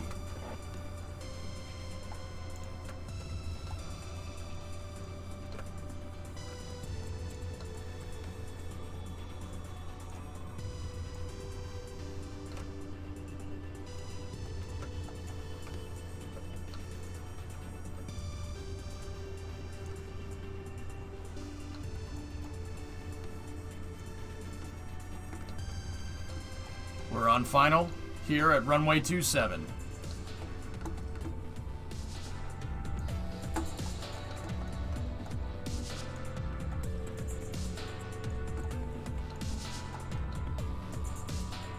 Gear coming.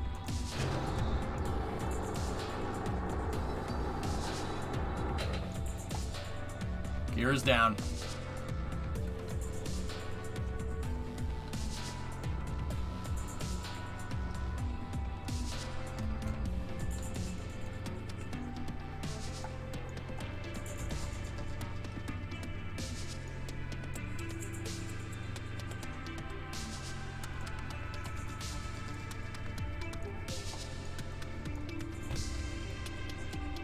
Stalled.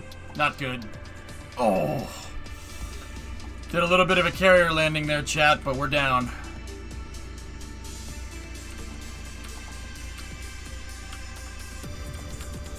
Completing rollout on runway 27. Yaw control surfaces are shut off. Body flap control is reset. Pitch control surfaces off. Yaw and roll control surfaces are off. We're back down.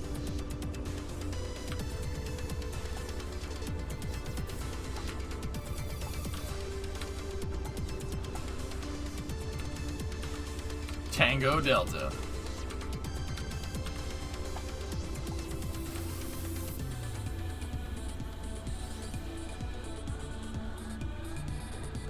I flared too early that time, but other than that, we're good.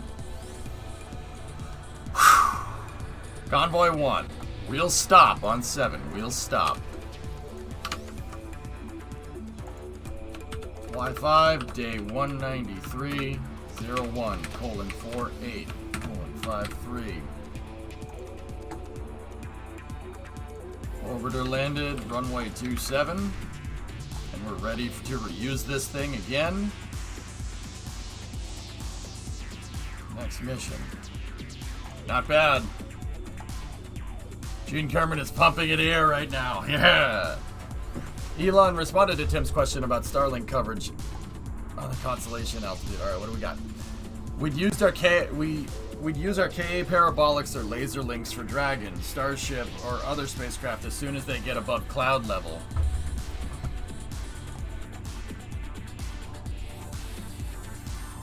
Cool. The dragons will use Starlink, which is really freaking cool.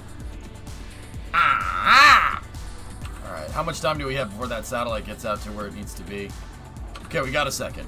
What I'm gonna do, guys, is I'm actually gonna go get the jet truck, and we'll grab the shuttle, tow it back to its hangar. What are your thoughts on deploying the body flaps before descent to make gentler landings more idiotic-proof? The body flaps are on a hinge. You can't set them into a deployed state, dude.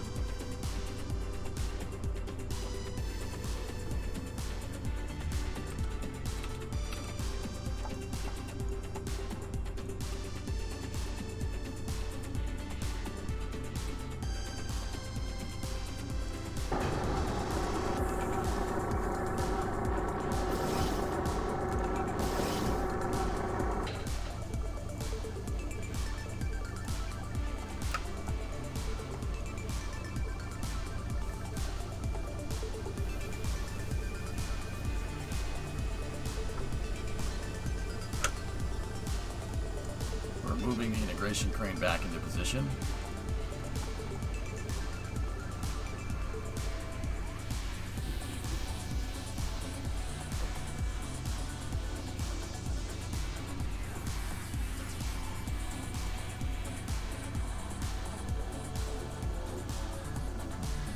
Dude, the new Astronauts is a jam, dude. I love this song.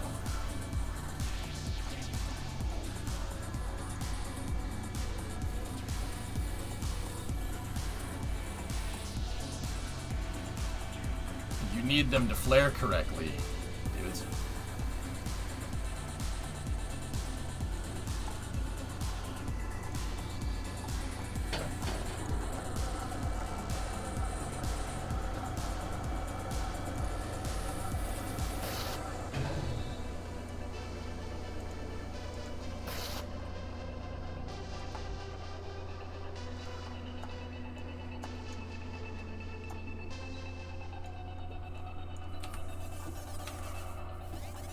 Alright, we're going to go back into the pad and begin our safing operations on the launcher.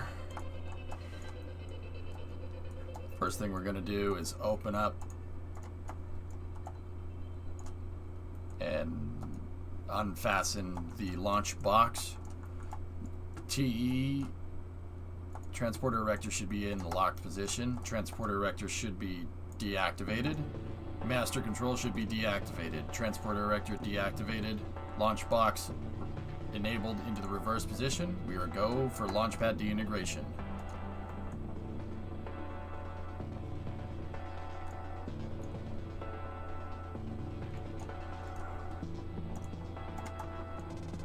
Looks like we got some slight deformation on the pad that time. Just a little teeny weeny bit.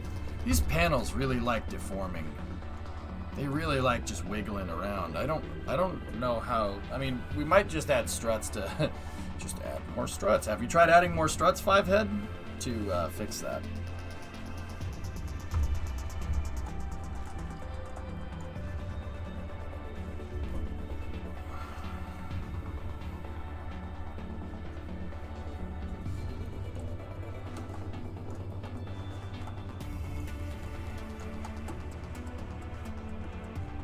Needs more boosters? When the big one gets going, dude, we'll give it. It will in fact get more boosters.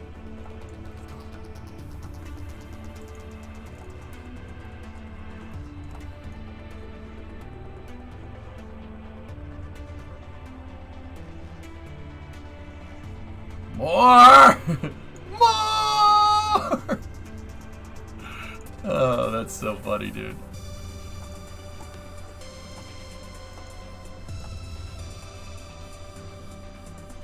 Launch box is locked out and in the safe position. It's pitch -3 at 270.5. Okay, next thing we'll do is put the crane into the safe position for reintegration.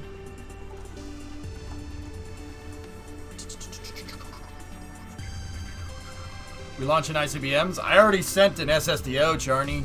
It's actually over there. It delivered payload. The payload's coasting out to its target now. I'm getting the pad into a safe condition. The pad is the hangar for the SSTO.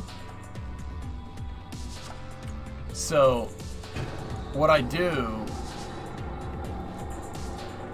is,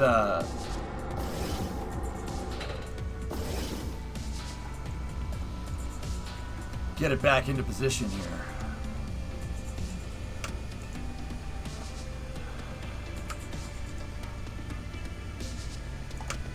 And we'll get the pad into a safe condition.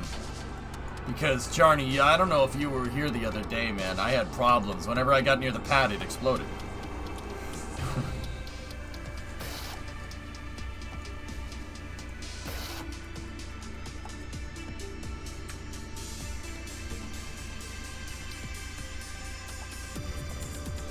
Don't you need that back to trigger the air brakes?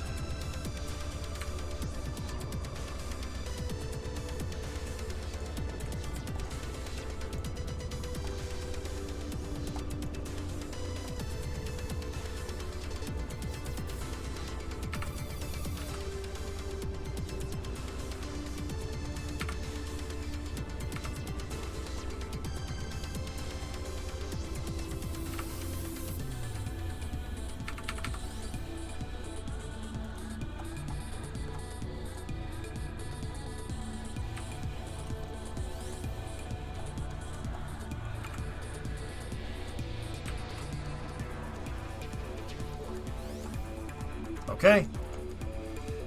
3 is in the safe condition. Alright, Herbal. Let's go get 7.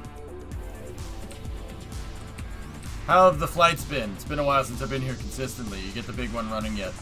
I encountered a gigantic structural defect demo with the big one.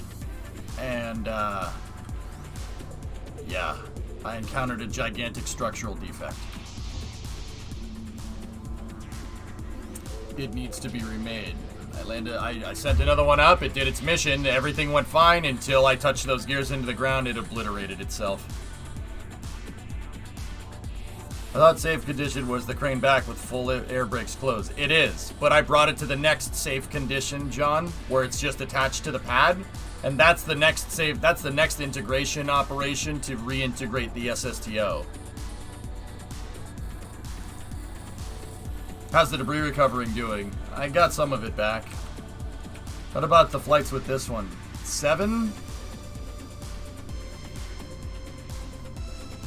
Well, I crashed one for other reasons. 10 crashed, but 7, this was the one that was stranded up in space. I've since refurbished it a couple of times. I think this is its second flight post-refurbishment, post its second refurb. So this thing has flown into space 2 times and is pretty much ready for another operational mission. Probably gonna run that tomorrow. Out of curiosity, what's your method of money grinding? Just doing contracts.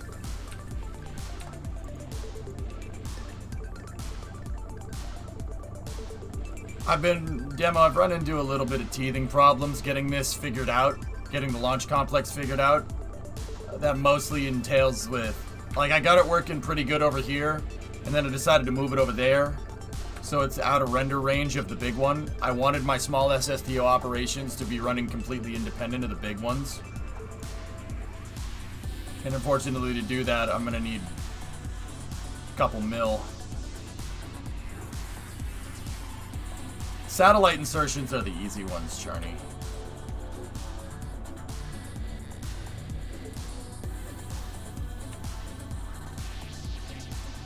Is there a reason why there is engine plates at the rear of your SSTO? I mean, and yeah, there's a reason. The engine plates are at the back of the SSTO because I attached engines to them, to the engine plates.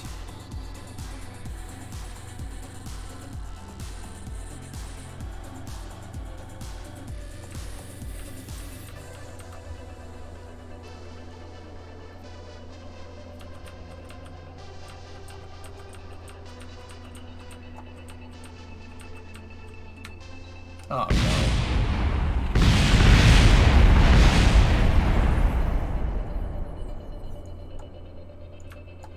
Well, good thing I built a roll cage for these things. It looks like it tipped over because of the jet engines. I think I may have hit a seam when I turned, but even if I didn't, yeah, oh well. Truck's fine. Let's just recover it. We'll get another one out here. Seriously, that's why I build these things here. It's a roll cage. Just in case that happens, because it does happen from time to time. Cool. I'll just recover it then. Yeah, train man, me too. What happened? I turned a little bit too quickly. Because there's 2 jet engines on the top of the jet truck, it has a pretty high center of mass. That's all.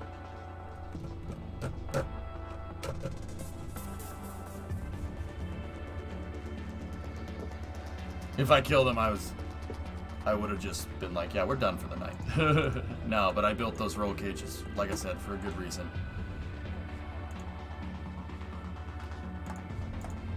Alright. You know what? I'll just leave that thing there.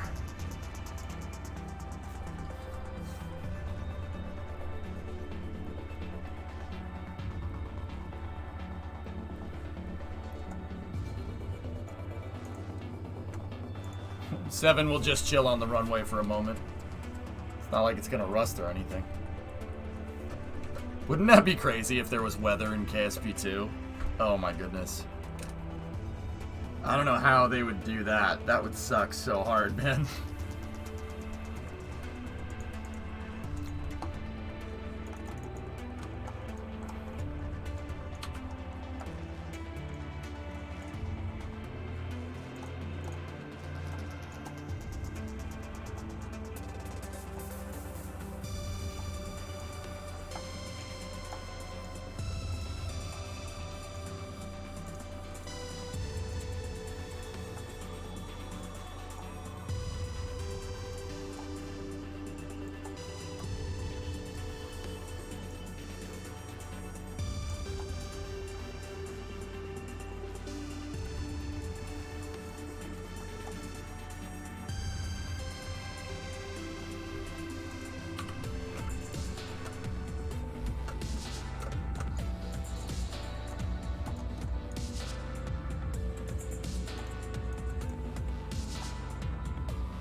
Bye, Moon.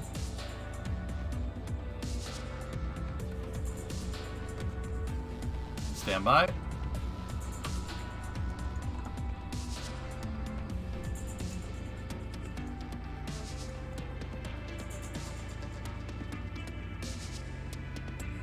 Back to that hairpin turn. Brake before turn, but do I coast the turn or accelerate? Depends on the corner.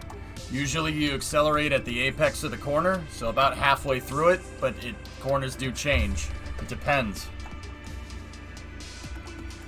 So brake turn in, get to the apex. Apex is halfway through the corner. Get to the apex of the corner, and then accelerate out. Corner exit, it matters the most.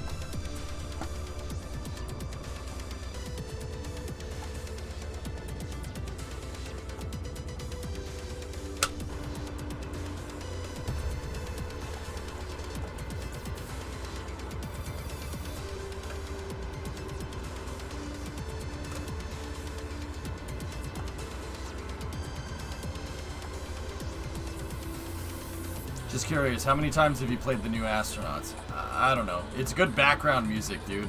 That's why I like it.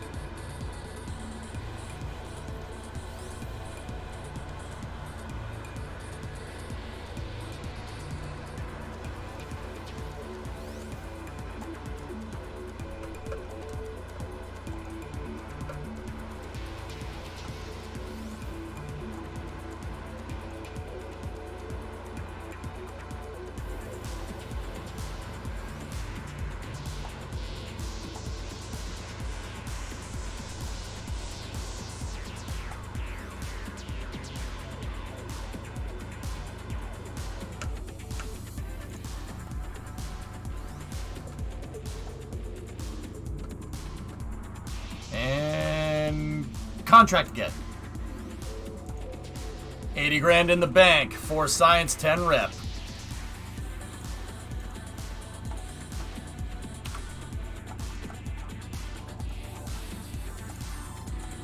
Mr. Rigu.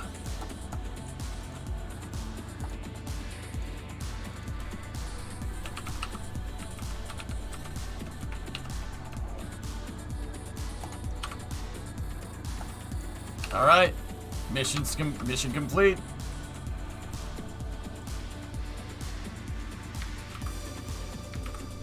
All objectives achieved.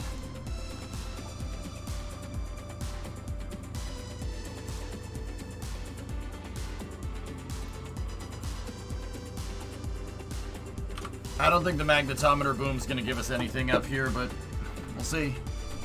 FF5 you are, Joe. What's up? Yeah, it's not going to get us anything up here. Don't worry about it.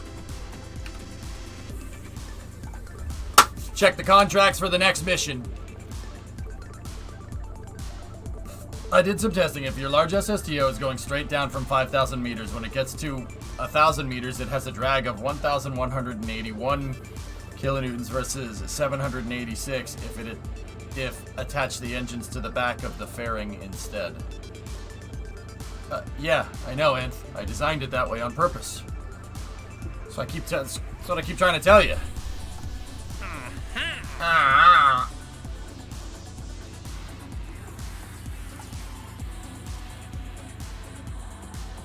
Literally the same mission. Right there.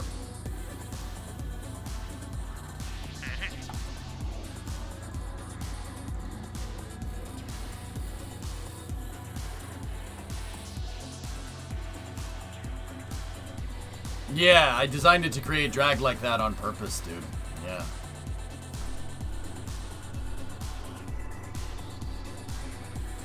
I mean, and that thing is big, dude. It comes back with a lot of momentum. That's why I have it make more drag. Like a lot more. Yeah, rubber fluid don't want Rocket Max getting no glory, man.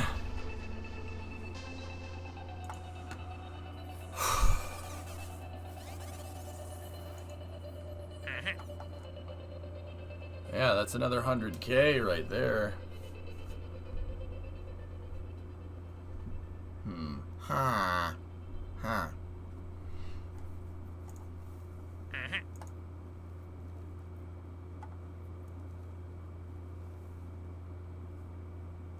So how far are we from getting Big Chungus, aka Jebstar, flying?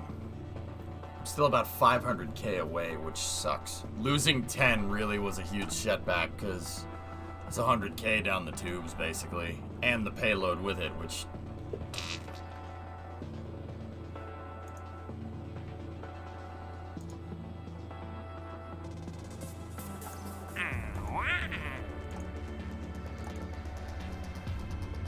Yeah, I got the engines back, which was about 36K. Which one is the one that costs you 500K? The big SSTO.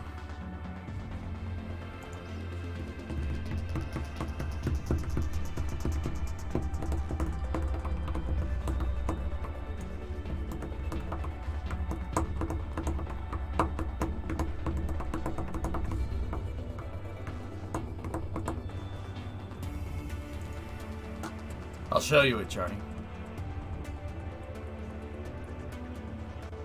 Shuttle engines is what I like for SSTOs. They're the best engine for SSTOs.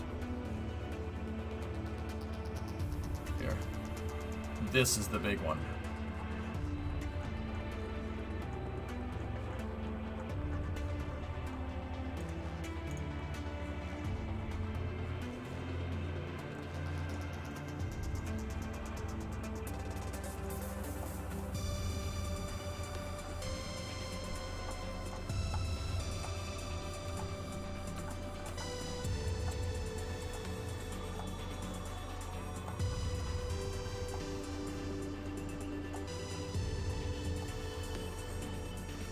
It's expensive.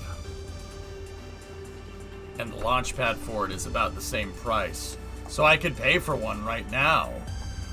The problem is that I'm having structural problems right here. That's why those 4 struts are there. I'm having structural issues. This basically, that fairing is attached to that girder segment. It likes to shear off.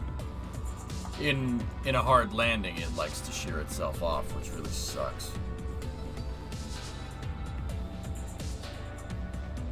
And this thing flies too, Charlie. It flies really well, actually.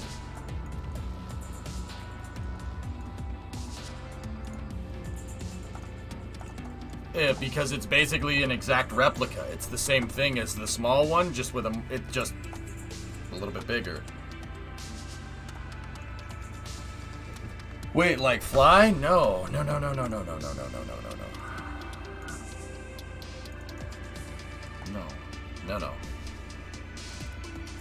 So there's the small one right there, right? Small one. It's working. Small one works fine. There's the big one. There's the big one in space. There's it deploying payload. It's not fixed yet. I haven't fixed it. There's the big one re-entering right there.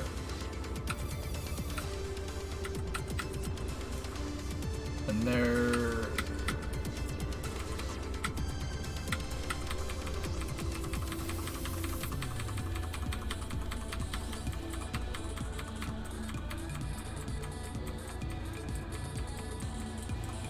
Yep, there it is. This is Jebstar and the small one is K33. That's the big boy.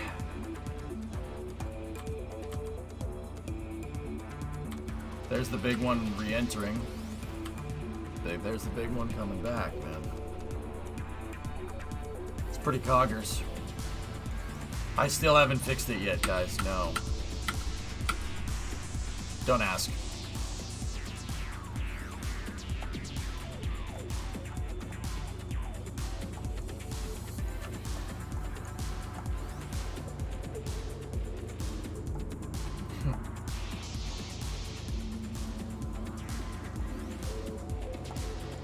I fixed your large SSDO. The problem is a combination of the main shell, tanks, and physical strut placement.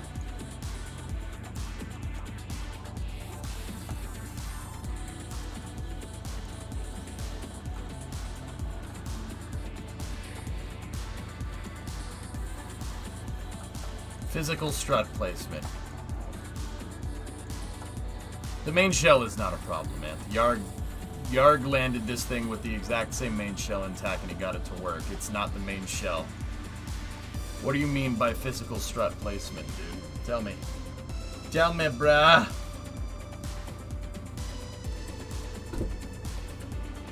Nice, Charlie. There you go. Bruh. Bruh. Bruh. Bruh. Are you gonna keep building a cash surplus for the missions? For the little one until Route 54 and then get back for the big one? Yep. Beastie One, damn, boy, she thick! Hell yeah, man. This thing's a tank, dude. When it flies, it's ridiculous. Like, I'll show you it going off the pad. The problem is I keep crashing the damn thing, and I always never have enough money to refly because it's so damn expensive. It was a problem. That's the only problem with this SSTO program. It just takes so freaking long to build up this stupid money for the missions. Like here, I'll show you one leaving the pad. It's ridiculous.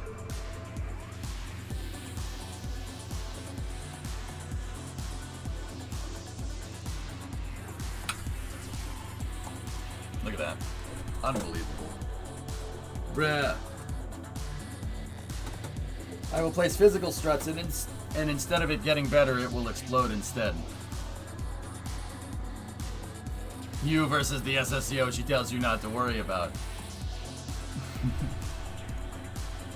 Thing's a freaking monster. Bruh. Bruh. Bruh. Rolling bruh.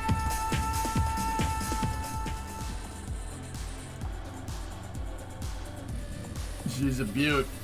If I could just get the stupid thing to work, man. I'm trying to get this done before Route 154, but...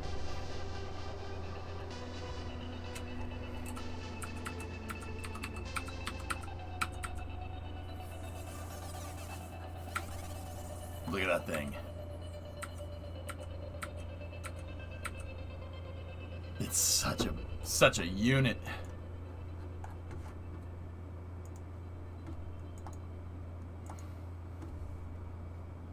Let me see, Anth.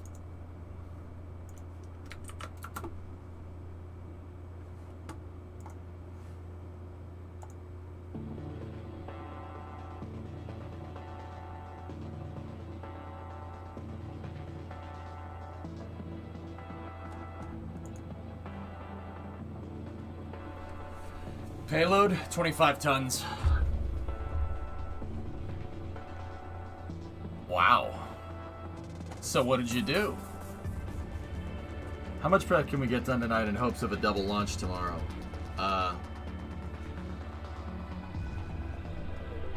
The pad's already good for fuel. Discovery, go at throttle up. Pending. Glad my work hours have let me watch more of the stream. Super excited for Route 154. Cool, man.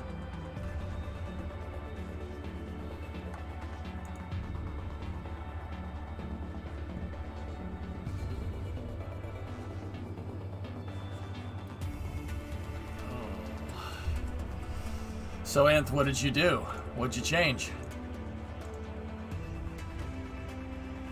Yeah, once this thing gets flying, guys, this thing is fully reusable, just like its little brother. Fully reusable. All I gotta do is build a crane to put payloads in, and we could use it 1,000 times.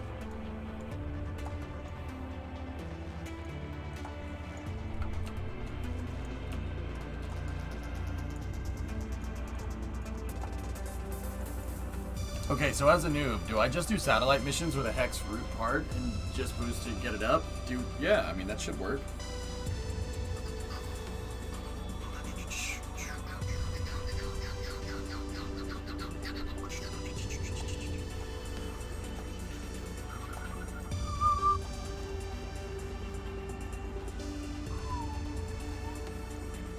It's a freaking monster, dude. Look at this thing. 1. I reattached your shell other than the nose piece. Reattached. 2. I got all the main tanks and connected them together and attached to the modular girder segment in careful strut placement. Okay. You did the same thing that Yard did. Yeah, I got you.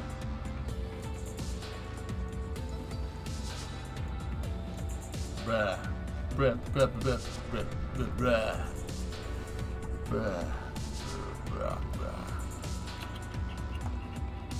Did I miss anything major? Nothing, just completed the mission, dude. Also removed nearly all grandparent auto part. Interesting. That's a little strange, but alright.